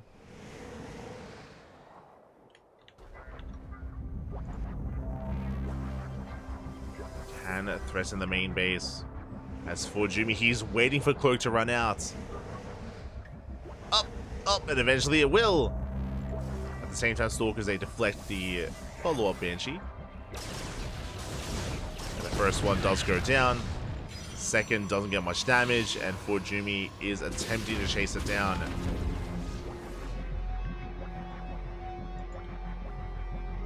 Can we get it down though? We'll try. As we get another probe kill, not bad. 3 probe kills is it's okay, but it's not ideal. Winding this back here, it's been 9 probes for 4 Hellions and 2 Banshees. Again, as a reminder, Hellions did get most of that damage, but honestly, I would say that the Banshees haven't been worth it. Haven't been worth it. They've at least kind of given Nickrak some breathing room. They forced the Phoenixes to race back home and stay back home. Now we get a full scout. And eyes on the 3-1-1. And Nickrak has been building up quite an army. Marauders, tanks, marines. No 3rd CC yet. Ooh, and Nickrak, he's going to be committed with this move out. Spotted by the Phoenixes. Almost punished. Not gonna lie, my eyes are on the boys. But it looks like Nickrak isn't gonna be pulling them. There we go. 3rd CC's on the way. It's not a 2-base all-in. We are expanding. Just a later expansion for Nickrak. Let's push towards the 3rd base, and we have force fields available. Harku kiting. Up. 4 shields are thrown down. 1 Colossus does fall. Ooh, the overcharge a little bit too late. Doesn't save the Colossus. That was so close as well. The Colossus had taken 1 more step, or the overcharge was a little bit sooner. We're down the Colossus. And Nickrak is pushing in.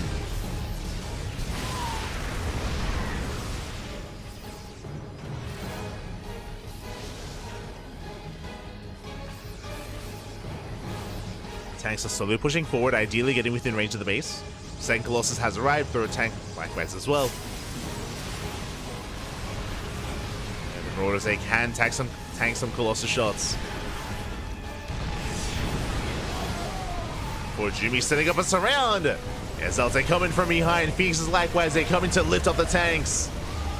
And it looks like for Jimmy will clean this up. Gets on top of the Marines. Cleans up the tanks, and we'll shut this down. Oh no! Oh, 1 more tank shot, and we don't lift! We had the energy! For Jimmy, a little bit late there to lift up the tanks, and as a result, we lost every single Colossus. That's 3 Colossus going down. Oof. So with that, for Jimmy does defend, but that was a hefty loss. That was a brutal trade for Jimmy. That was a brutal trade. Bleeding out 3 Colossus for 3 tanks. Meanwhile, Nickrak getting his 3rd base up and running. He is down in workers, but has mules. And of course, for Jumi's long distance mining. Attempting to get his own 4th base. What's interesting to me is that Nickrak has not made any turrets. There's a turret in the main, but no turret at the natural or the 3rd.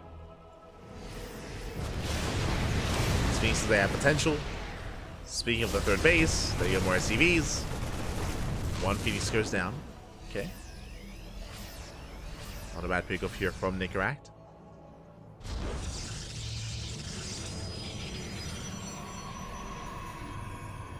Behind this, calming things down for Jimmy, getting his 4th up and running, getting a 5th on the way as well.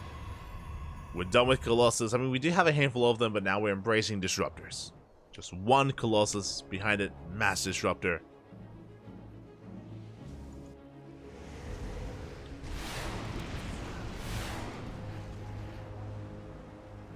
And again, disruptors, they're very hit and miss in more ways than one.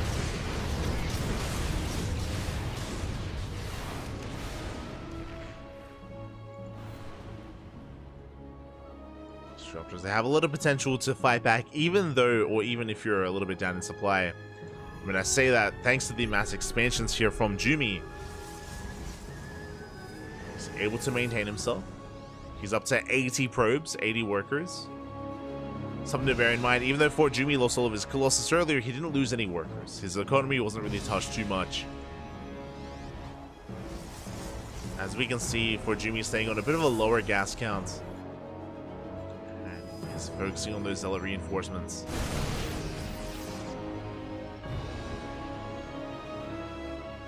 Likewise, Nikrak working on Ghosts, EMP. Ghosts are amassing.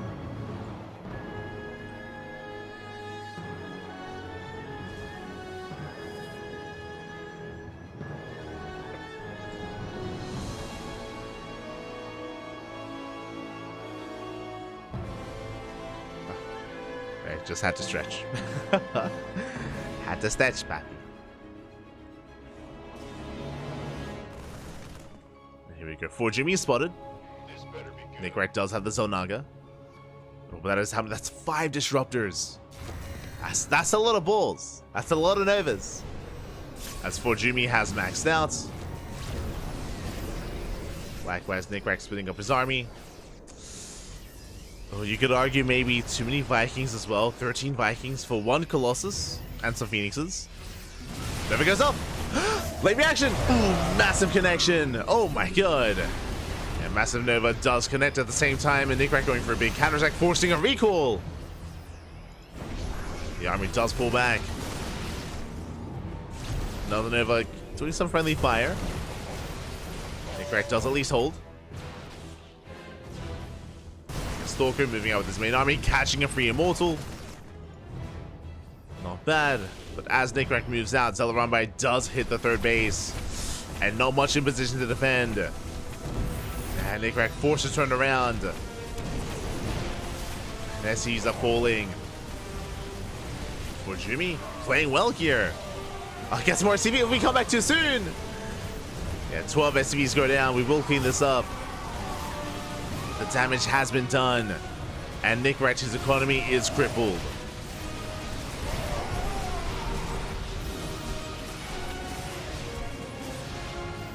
Likewise, warping into the main as well. We're not done.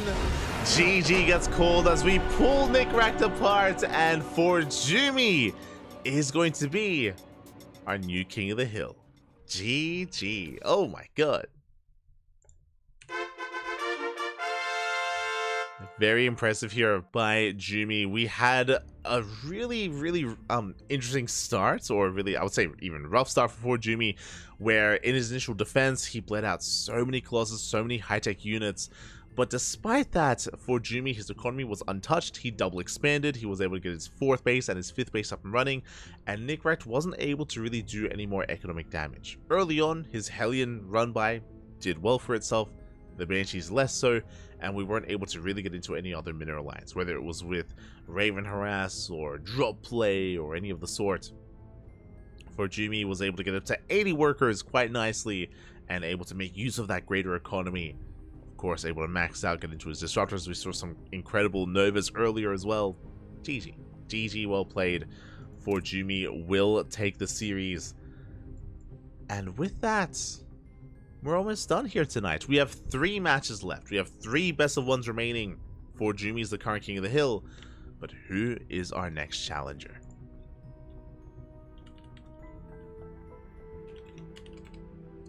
Who is our next challenger here? Oh no, my god! It's a big one. Let's go. Who is our next challenger? It is a European Terran player. And I imagine you can guess who it is. Based on my reaction, it's a name that I actually brought up earlier as well. When it comes to one of the possible competitors here tonight. Oh boy. We're getting ready. Are getting ready. Players are just conducting their vetoes, getting set up.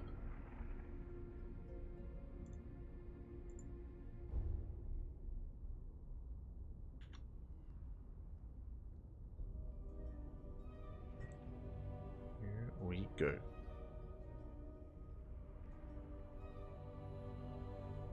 Ah, good grapes. It's here, Marine. No, no, not quite, not quite. It's not big game. It's the other one. It's the other one. Let's go. We do have the Polish Terran player, Spirit. Spirit is stepping up. Oh boy. And Spirit is usually one of the big names, one of the big players here in OSC King of the Hill. We'll see if Forjumi can keep up. We'll see if anyone can stop Spirit from cleaning house and taking down every other player. Here we go. We're loading into Oceanborn.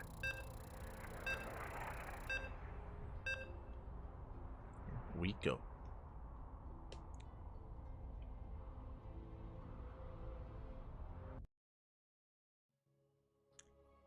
So we are jumping in. And again, only 3 best of ones left here in tonight's tournament.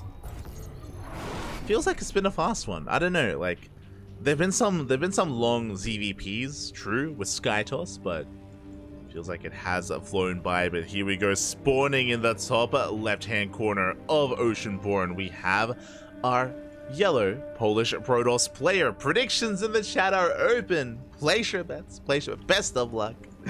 Predictions are open, but we have our Polish Terran, the yellow Terran representing Na'Vi. It is Spirit.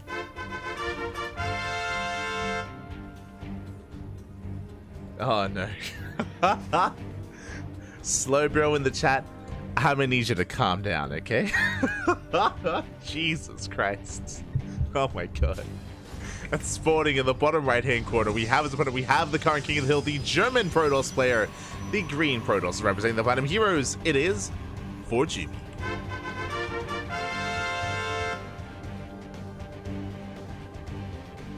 Cool to see Piotr. Yes, yes. Piotr is here. Piotr is back. From EWC. We are settling in. And Piotr doing Piotr things. Spirit's going for the CC first. Of course. Spirit, he's known for his greedy builds. We have seen Spirit... we've seen Spirit be hyper greedy against Zerg players and even against Protoss as well. Often these unique variations that many other Terran players don't really indulge in here, but Spirit is known for cutting those corners and being a little bit greedier than most. So CC first from Spirit. And do we punish it? Let's go! Do we punish the greed as Forjumi blindly setting up for a proxy? Oh boy. Cybercore is on the way. First Zealot is going to be racing across the map. Do we just go for the initial gateway? Do we go for the rover? Do we go for the Stargate? What's it going to be?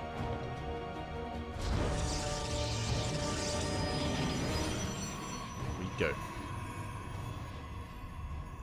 And there it is. Stargate from Jumi. Now, part of me is like, yo, are we going to set up across the map, go proxy Void Ray and go for something like shield batteries?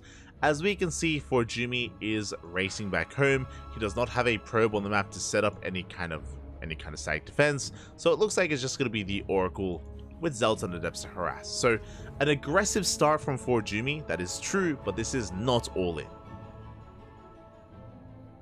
It's not going to be the all in.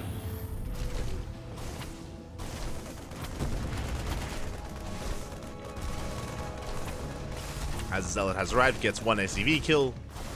Likewise, Adept threatening the Marines, getting another SCV. Okay, not bad. Busting down that reactor. The reactor taking a lot of damage, and the reactor is going to eventually fall. They're getting a third SCV.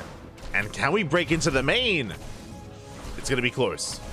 It is going to be... We can and we will. That's a kill, not a cancel on the depot. Meanwhile, Oracle's making his way across the map into the main base. Oh, the Marine... do we end the game here and now? Do we bust in? There's no answer. Okay, Cyclone. Cyclone is about to arrive. And it looks like we break the lock on. Boys are being pulled to repair. The Oracle does dive in. Tries to focus down, but the repairs are a little bit too good. They're too much. The Oracle will fall. And Spirit is holding. And Spirit does hold the power of the Cyclone. Oh my god, that could have been so much worse. That could have been game then and there if we had gotten that Cyclone. But the Cyclone does live. And Spirit is holding. Spirit is holding. We have a second Oracle on the way. Spirit a little bit out of position. We could get some SCVs. Just the one. One SCV goes down. Behind this, for Jimmy expanding, getting his natural up and running, and taking towards a Twilight Council. Question becomes, do we go for Blink or Charge? Neither. There's a third option. Dark Shrine. Okay. I mean, we're still working towards Charge, but it's going to be a DT opener here out of for Jimmy, or DT follow-up. We'll see if we can catch Spirit out. Now, again, I mentioned before that Spirit is known for his greed. He's known for his greed, and if Spirit is a little bit too good at macro, if he mules a little bit too hard, if he doesn't hold on to a scan, the game could end. The game could end here and now. Cyclones are moving out across the map, though. Do move out. They force forward Jumi to throw down a shield battery, taking a defensive stance. But can we pop off with those DTs? Again, do we mule? He's getting a safety turret. Oh my god, Spirit. He's ready. He knows. The main base is more exposed, true. But the natural is secure with that turret. The proxy is found. Proxy is going to be shut down. And without a Warp Prism, I don't see Forjumi getting much damage. I'll be honest. We have the one Dark Templar.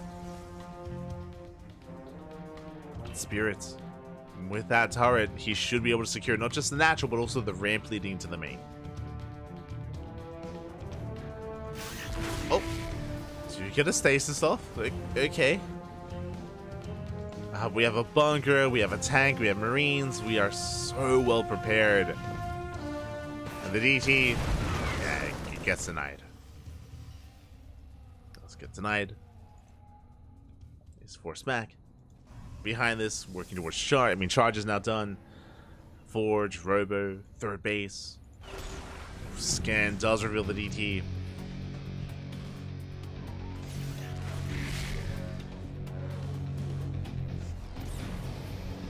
As we catch the same Cyclone once again. Stasis for a second time.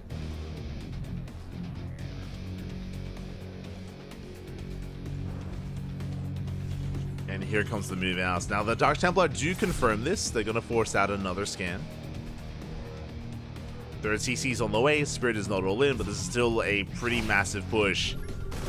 And the reason why this move out looks so terrifying is because, I mean, we committed and we invested into the proxy early on, into the Dark Shrine, and it has not been good enough. Oh, he reveals the stasis! Oh, unfortunately does drop the tank on it. But we have a second tank. Shield battery goes down. Poor Jimmy tries to collapse in. We'll get the first tank. But what about the Bio? What about the Marines? What about the Cyclone? We start a step forward. We break the third base. And it's going to be a tough hold for Jumi. The base is getting low. Focus on the Oracle. And once again, we start a step forward. We get on top of the Immortal. The Immortal goes down. The tank is sieged. And we have broken the third base. And we can keep going from here. We can go for the natural as well. For Jumi in a lot of trouble. Again, he was taking so hard early on with the Stargate, with the Dark Shrine, but didn't pay off in the end. Did not pay off. The overcharge is not good enough either. We DPS through the overcharge. GG, and Spirit will take down the King of the Hill and be our new king. GG.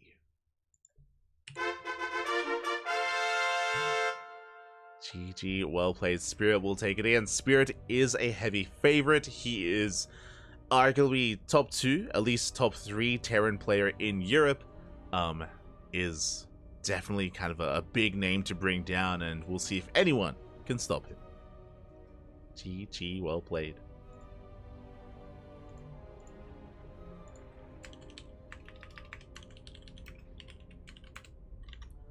Here we go as we get ready for the second last best of one of the night. And who's coming up next?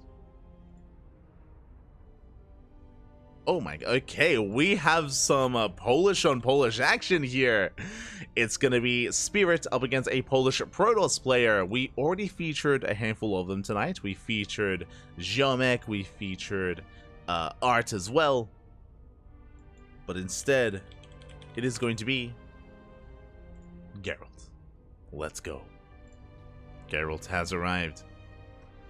And we have seen him go toe-to-toe with Spirit in the past, but it's one of those kind of cases where Geralt has to bring his A game. You know, Geralt, he has to bring his kind of the best foot forward here and play the best StarCraft he can against Spirit. And we'll see if he can pull it off. We'll see if he can cause the upset in this best of one. Let's go.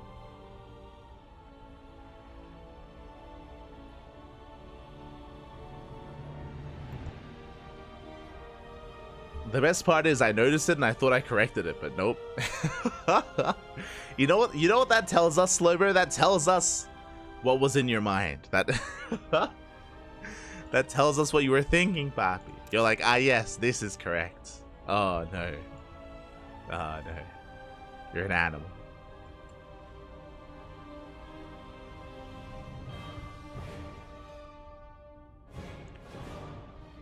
Here we go.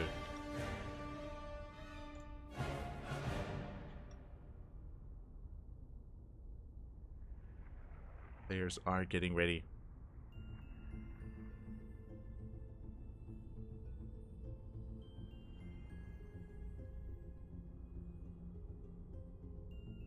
Meanwhile, it looks like, oh right, there's another event starting up soon as well, if I'm not mistaken.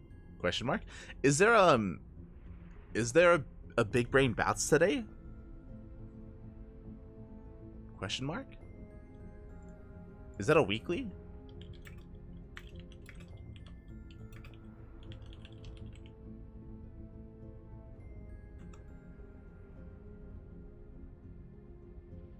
Or is that a bi-weekly? I don't know.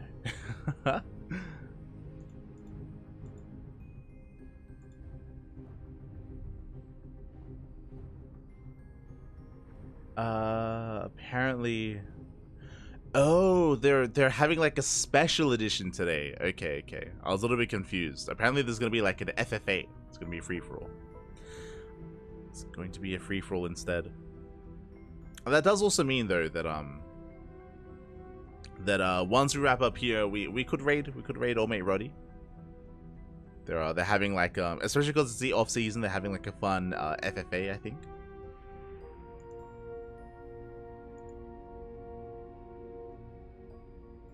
Yeah, FFA, yeah.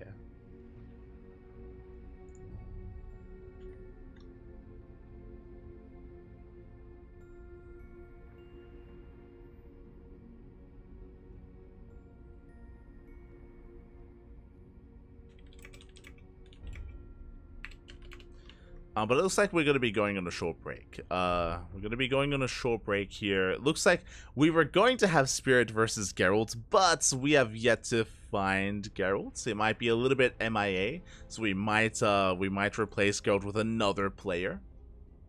Oh wait, no, wait, we're good, we're good. He's coming, Papi, he's coming. He's on the way.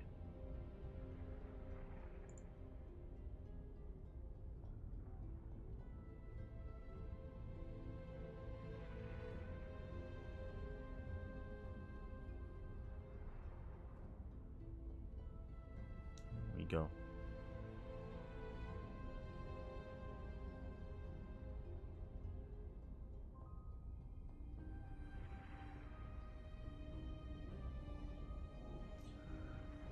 But we might go on a short break actually. Okay, we might go on a short break. For those that are curious, we only have a couple of matches left here in tonight's OSC King of the Hill. But we're almost there. We're almost there. We just need some time for our players to get ready. So we're going on a short break.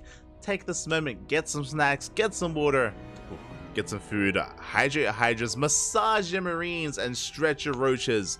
We'll be back soon in a couple of minutes with Geralt versus Spirit. Be back soon.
And we are back. Hope you enjoyed that short break and the lovely brutal OSC as we have our players. We have Spirit, we have Girls, and we are jumping into our second last bits of one of the night.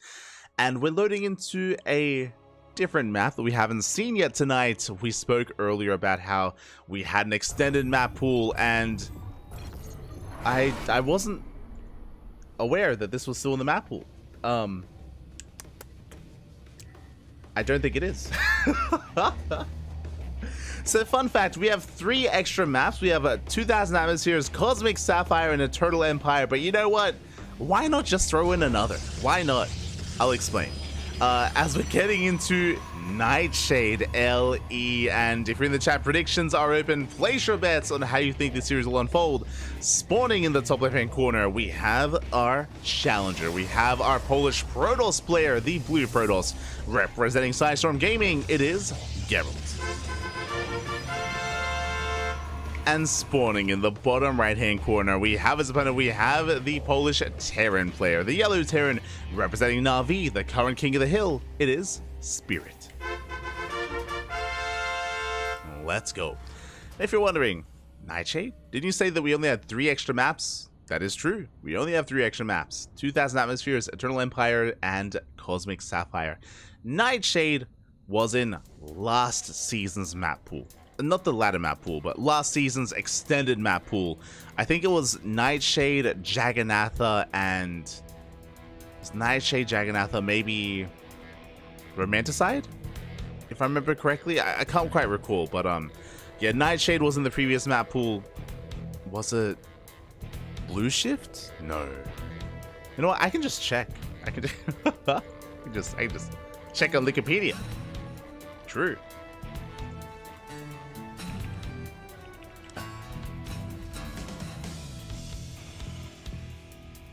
Yeah, the previous extended map pool was Nightshade, Ancient Cistern, and Deathor. That's it. So Nightshade. So we have accidentally loaded into an older map, but it's fine. it's fine. It's fine. You know, if both players agree to it, it's all good. It's all good. So a bit of a treat seeing Nightshade once again after quite some time. For those that are maybe unfamiliar, Nightshade was around. Ooh, was this circa 2019? Yeah. 2019, end of 2019 into the beginning of 2020 was the era of Nightshade, back in the ladder, back in the official tournament map pool, and yeah, it's been a while, been a hot minute. We can see Geralt is scouting, looking for a proxy. Meanwhile, we just see Spirit did open up a little bit differently here, going for a delayed CC, going for a double gas into a faster factory. Hellion's already on the way, CC about to finish up as well. Instead of being as greedy, this time a bit of a safer opener here by Spirit, which can very quickly turn into aggression. I'm curious with what we do with this starport. Meanwhile, across the map, going to be a Twilight Council opener out of Geralt. Twilight Council into Blink.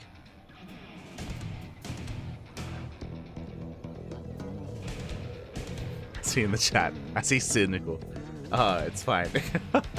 Love the map from the previous extended map pool when 12 maps was not enough. Exactly. Give us more maps, Pappy. Clearly. This is a statement. Geralt and Spirit, they won Nightshade back. They loved it so much previously. They want to keep playing on it. Let's go.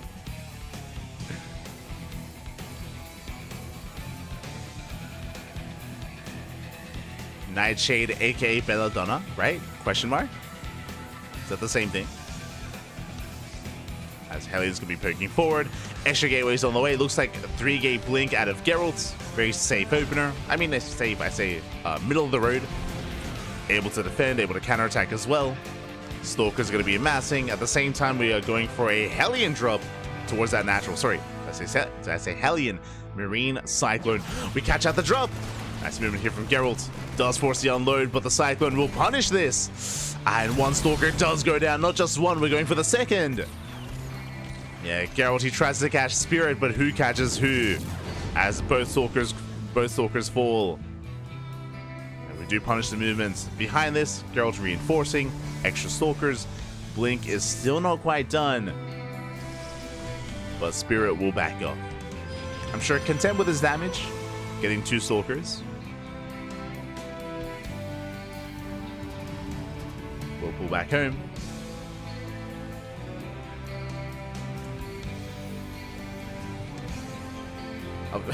What am I reading in the chat? A wise Terran once said that he accidentally ripped a roach apart when trying to stretch it. Terran micro, too strong. Oh no. Be careful when you stretch your roaches. Be careful, Bob. Be careful. This is why you massage your marines. Ah. And marinate your marauders. We'll get into it. For now, Spirit working his way across the map. Tank is sieged. Siege upon the 3rd base. Meanwhile, Geralt, he will pick off a handful of these Marines. Not bad. 2 Marines go down. Catching reinforcements, we get a tank. Oh my god! Yeah, we do catch a free tank, and now we're getting ready for the surround. Geralt jumping into the main, which means another tank is going to fall. It's exposed! Yeah, 2 tanks go down. At the same time, dropping in towards that natural. Recall into the main. We are getting economic damage, but is this worth it? That's the question. 8 probes get picked off, but for the cost of, what was that, 2 tanks, a Cyclone, 11 Marines. That was a hefty trade here for Spirit. And that means he is vulnerable to a counterattack. Back at home, what do we have? We have 1 tank. We have 1 tank to defend. Stalkers do move out. Raven into the main. Gets another probe. And Geralt is pushing. Yeah, we have the tank trying to cover both bases. Which means we can go straight for the main. Can we even deny some of these upgrades? What do we go for? We're going for combat shields! Oh! We're not going to get it. And Marauders are ready. We punish the blink. We do get 2... Oh my god, we get 2 Stalkers! So, a little bit of miscontrol, a little bit of mispathing. Geralt does get out. But doesn't get much in the main. There was potential. Alas, Spirit was ready. Spirit does defend.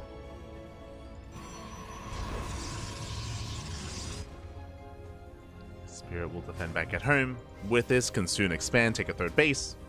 Likewise, we see Geralt working towards his robot production. Not Colossus first, going for a Disruptor-based opener. Into, I imagine, later Colossus. Disruptor's on the way. 3rd base not being taken. Stalker's coming in from behind. Oh. Catching a Marauder. Trading 1 for 1. Marauder for Stalker. A rough trade. Oh no, we catch another! A rough trades for Geralt. Bleeding out a little bit too much, and here comes the main push. With 3 tanks. And a lot of this defense is going to come down to the Disruptor. There's 1 Colossus and 1 Disruptor. How good is the Nova going to be?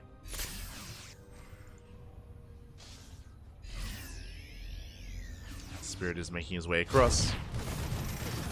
Water tower on the right hand side. Tanks are sieging. And it looks like we will be able to get into 1 more Colossus just in time. And Colossus pops out. We have the overcharge. Oh, can we get it? We can! Oh my god! The burst damage. Colossus goes down. Nova gets, I think, 1 Marine or 1 Marauder. Gets a handful of bio units. And can we get another Colossus? Oh, not quite. Spirit being a little bit too greedy there. Going for the Robo instead.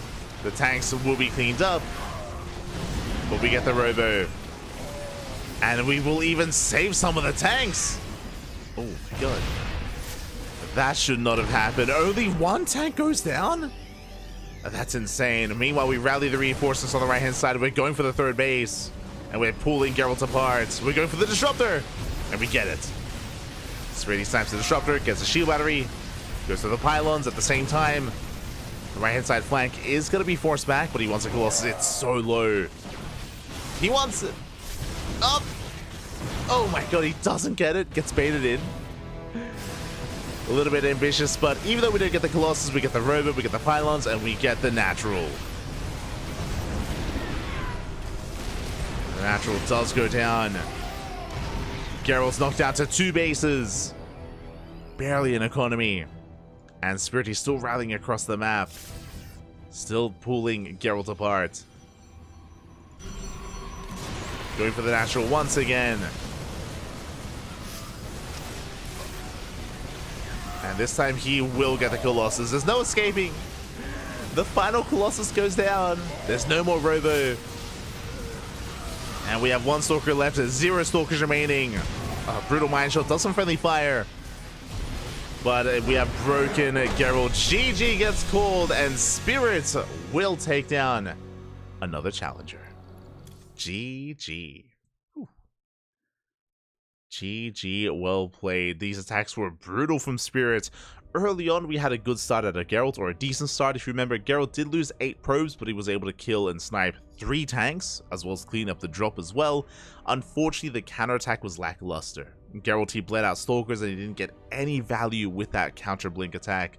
And as a result, he was vulnerable. We had an insane siege position as well from Spirit, getting within range of the Robo and being able to just pick apart the army, catch the Colossus early on, catch the Disruptor, another Colossus as well, the Robo. Things very quickly snowballed out of control. It was a brutal position. GG, well played. GG, and with that, we're getting ready for our next game. For our next best of 1. What's it gonna be? Oh my god, okay. What's it gonna be here as we are jumping in? And no surprises here. We're getting ready for our next best of 1. We have another Polish Protoss player. We've been missing him. And we have, I would say, currently the best Protoss in all of Poland. Up next, Spirit versus Christiana. Let's go. I don't get it. GG. Smurge. Siema, papi, siema. Thank you for the translation. Thank you. Do appreciate it.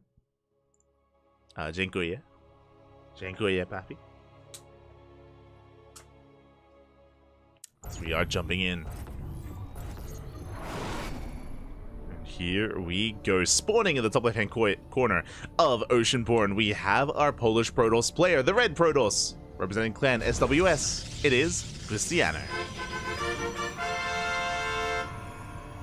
And spawning in the bottom right-hand corner, we have the Polish Terran player, the Yellow Terran, the current King of the Hill, representing Team Na'Vi. It is Spirit. Here we go. Again, Christiana has been popping off. He's the most recent Galactic Battle champion, the House Galactic Battle, if you will. Christiana in that tournament did defeat a laser. In these longer series, did defeat Geralt as well. Christiana was crowned the Prince of Poland, but there is one player that was absent. There was one player that was missing. If you were here, this was a couple of months ago. The House Galactic Battle is a big offline event in Poland. But there was one player missing in that tournament, and that was Spirit. Spirit was not there, which was a surprise. He was suspiciously absent. And if you're curious, the reason why, as we were told during the event, is that during that LAN was Spirit's mother's birthday, and he was spending the weekend with his family. So shout out to Spirit, you know, prioritizing his family. But it did mean that even though Christiana defeated Laser, defeated Geralt, even though Christiana was crowned the champion, the question is always looming, right? What if Spirit was there? If Spirit was there, would Christiana have won? Would he have been able to claim that, or would Spirit have stopped him? Well, I mean, this is a best of 1, so it's not quite the same, but now we get to see them face off. I'm here for it. I'm ready for it. Let's go. Let us go. And fun fact, when it comes to the next House Galactic Battle, the next big Polish LAN, next weekend. Not this weekend coming up, but next weekend. It's live. It's going to be here on the channel. We're going to be the official English stream, the official English cast. Of course, Indy is going to be covering the event live at the venue, casting it in Polish. We'll be casting it in English here on the CranKy Ducklings. And we should be seeing the best of the best there. This time, Spirit should be at the offline event. Likewise, a Laser, Christiana, Geralt, all the regulars that you would expect. Should be there this time. Meanwhile, Reaper dips in. It's going to be a Twilight Council open out of Christiana. Ooh, one probe goes down. Not bad. Not a bad start here for Spirit. Christiana's trying to keep up. Again, Spirit up. Duking, jiving, getting another probe. 2 probes go down. Very nice damage early on here by Spirit. Again, Cristiano going for a blink-based opener. Back at home, Spirit settling into his 1-1-1. Adept has arrived. And once again, Spirit does get into the mineral line. Can he get another probe? He can! Ooh, 3 probe kills. Very nice damage. 3 probes for 1 Reaper. That is so much damage early on. That should not have happened. Again, Cristiano was a little bit greedy moving out with the first Adept. And so far, wasn't quite worth it. Does get a full scat of the main. Does confirm the opener of choice. And we'll see if we head towards some drop play or a tech lab. There it is. We're going for the medevac. It's going to be a Widowmine opener here. Widowmine drop opener from Spirit. Oh, did I not open predictions? Oh. I got you. Sorry. My apologies. Some late predictions here. But the final predictions of the night. Do apologize. I was enthralled in the opener. I was captivated by the players. That's a lot of gateways. 4-gate blink. Okay, 4-gate blink from Cristiano. A very aggressive start here from our red Protoss player. It does make sense because Cristiano lost so many probes already. And we have to commit. We have to double down. We've taken a little bit too much damage.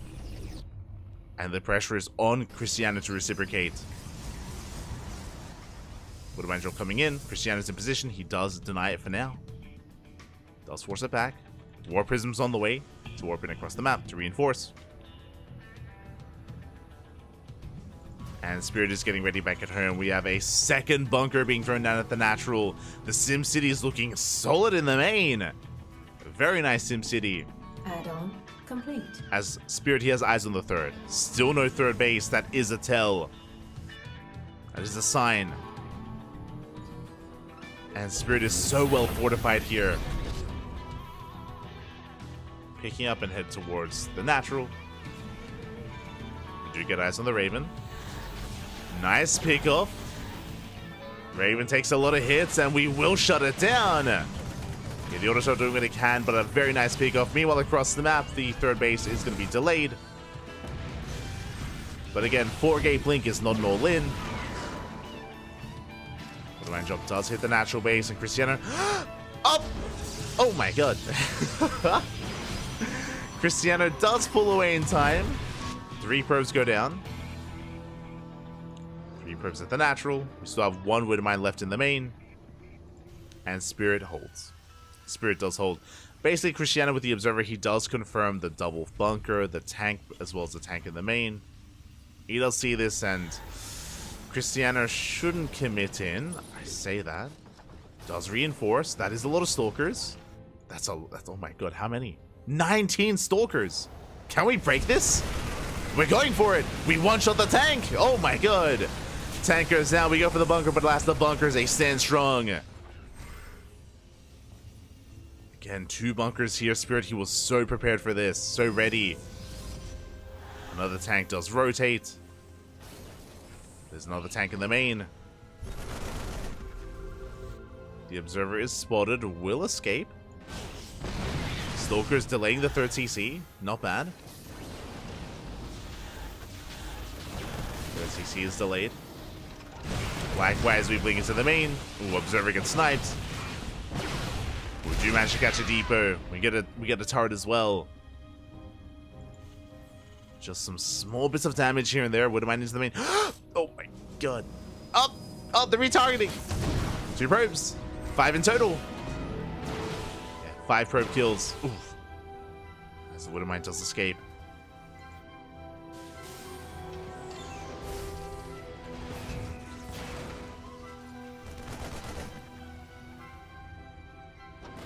Taking a drop. Cristiano does contain. 3rd base is getting up and running. And it still feels like it's on a knife's edge. Stalkers, they do not catch a tank. Almost. As Ami moves out. Ooh, Cristiano, he threatens another dive.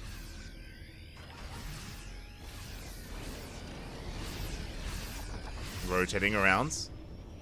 Oh, he wants the tank. He wants it. doesn't get it. War Prism does get into the main, but we have reinforcements, and Spirit, he will defend at the same time, trying to catch out those Stalkers. Yeah, coming in for the surround of the Stalkers. They are trapped. And we're bleeding out too much. Yeah, so many Stalkers go down. And Spirit, he's going to keep pushing. He does commit. Back at home, what do we have? We have shield batteries on the way. We have Colossus. Charge needs a little bit more time. Need a couple more seconds for Charge to finish up. Likewise, Cristiano does make it back home with most of his Stalkers, not all. Meanwhile, Stalkers, they do harass the third base. Damage is being done. Shield battery's not ready. Oh. Shield battery's not ready. Charge is finishing up in 5 seconds. We try to commit in. Shield battery goes down. We do attempt to get on top of the Colossus. But alas, we barely don't have enough. It looks like we will get both Colossus just barely. But no shield battery, no overcharge. We collapse on top of the Colossus. Both of them go down. And Spirit, it looks like he has done it. He has broken through. Cleaning up almost the entire army. Only 3 Zealots survive. GG gets called. And Spirit will take down Cristiano and will be this week's OSC King of the Hill. GG. GG, well played. Congratulations, Spirit will take everyone down here towards the end. Again, Spirit is one of the best players in all of Europe. He takes down Jumi, Geralt, and Cristiano.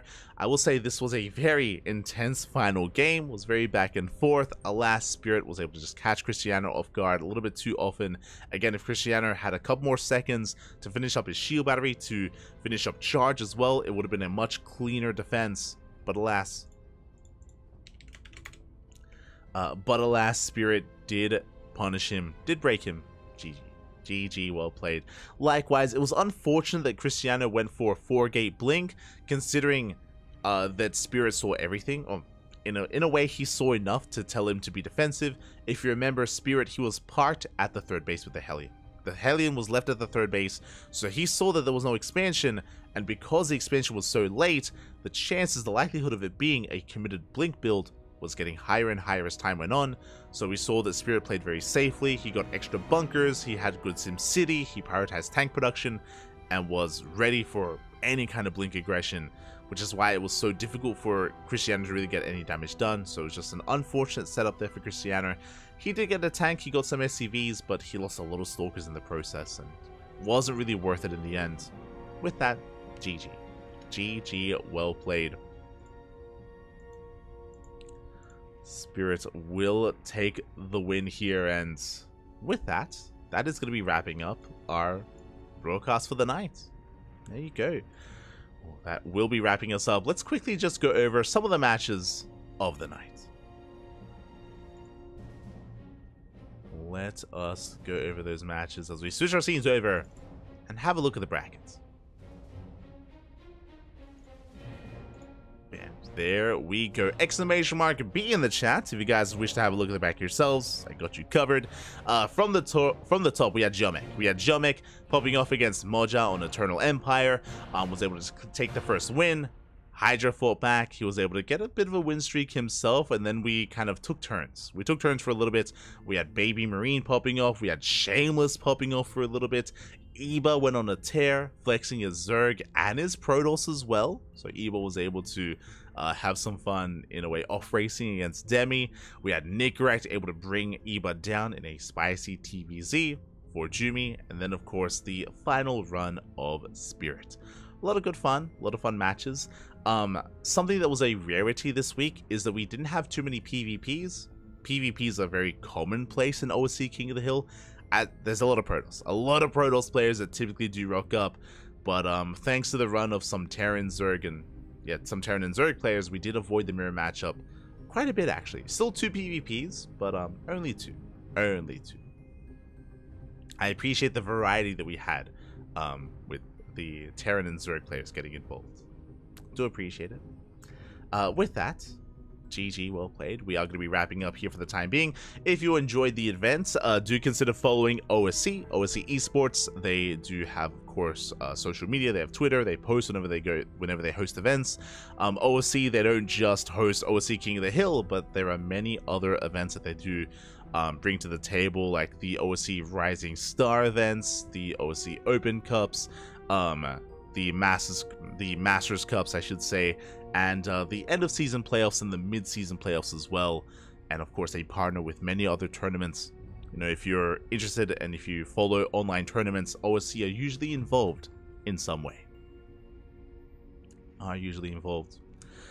Otherwise, we're going to be wrapping up for the time being. Tomorrow is going to be a busy day here on the CranKy Ducklings. I'm going to get as much sleep as I can. It's oh boy. But tomorrow we have 3 tournaments. We have 3 broadcasts. I hope you're ready. Let's go. So tomorrow we're going to be live initially with the KSL, the Korean StarCraft League. That is going to be in 10 hours. In 10 hours time, we're going to be live on this channel with the Korean StarCraft League. If you want some Korean on Korean action, we got you covered with the KSL. Again, that's in 10 hours. Then 7 hours after that, we're going to be live on the channel with Master Swan Open. That is our monthly amateur tournament for Masters players. So if you want to tune in, if you want to take part yourself, you don't have to be Masters. If you're, between the leagues, between the ranks of Bronze and Masters, it's specifically, I believe, 4.7k MMR, then you can take part in the MSO. We're going to be hosting that. That's going to be 6 hours after KSL, after the start of KSL, most likely like 3 hours after the end of KSL.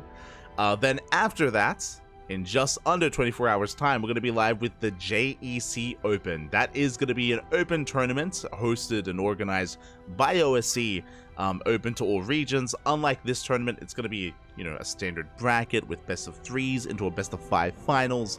So there is going to be a JEC Open tomorrow after MSO. It's going to be 3 hours after the start of MSO. So back to back 3 tournaments back to back here on the CranKy Ducklings. So if you enjoyed the cast, if you enjoy StarCraft, if you want some more StarCraft action, we got you covered with plenty of content on the channel. Not just on Saturday, on Sunday we have STC, on Monday we have the ESL Open Cups, Asia, Americas, we have Code for Giants Cup on Wednesday. Just plenty of content throughout the weeks. And if you remember, next weekend, House Galactic Battle is going to be the House Galactic Battle. It's going to be a big offline event in Poland. If you want some more players like Spirit, Alazer, Cristiano, Geralt, if you want more than just these best of 1s, then you're going to have best of 3s, best of 5s, and best of 7s next weekend. Likewise, next weekend is also going to be very, very busy for us because it's not just the House Galactic Battle, it is also World Team League. WTL, the playoffs finally begin next weekend. Oh boy. 3 days of WTL, Friday, Saturday, and Sunday. Be ready for it. It's going to be intense. We already crowned the best player in the world at EWC. At WTL, we crowned the best team in the world. Be there. Be there for it. Otherwise, thanks for watching. Thanks for all the support as well. We do appreciate it. And I'm gonna go pass the hell out. I'm gonna go get some rest. I'm gonna go get some sleep. I'm gonna sleep as much as I can before KSL, and then we have a full day of StarCraft. It's gonna be a busy weekend. Thanks for watching. If you want to help support us, you can follow us on all the social medias: Twitter, Facebook, Instagram, YouTube, and Discord. All things CranKy Ducklings. We do stream over on YouTube as well at the same time as Twitch. We do typically stream on both platforms. We do typically stream on both platforms at the same time. Likewise, VODs are available on YouTube immediately as well under the live tab. So if you want some VODs, if you want some VOD action, if you can't tune in live but you want to tune into some of our previous events, YouTube is the place to be. With that, thanks for watching. Thank you for the support. Stick around, we're going to be giving another StarCraft streamer a raid. We'll find someone to send our love to. Who's it going to be? I know that Roddy is covering the FFA. He is hosting a free-for-all event, so we might send everyone over to watch that. Otherwise, we might support some other smaller streamers. I do see Showtime is streaming, Middle VK, Bratok, Sal is streaming. Okay. We have options. So, yeah, do consider checking out some of the other streamers out there, some of the other content creators. For now, we're going to be heading off, and we'll see you guys in 10 hours time. See you then. Till then, hasta luego. Ciao, papi, ciao. Hasta luego.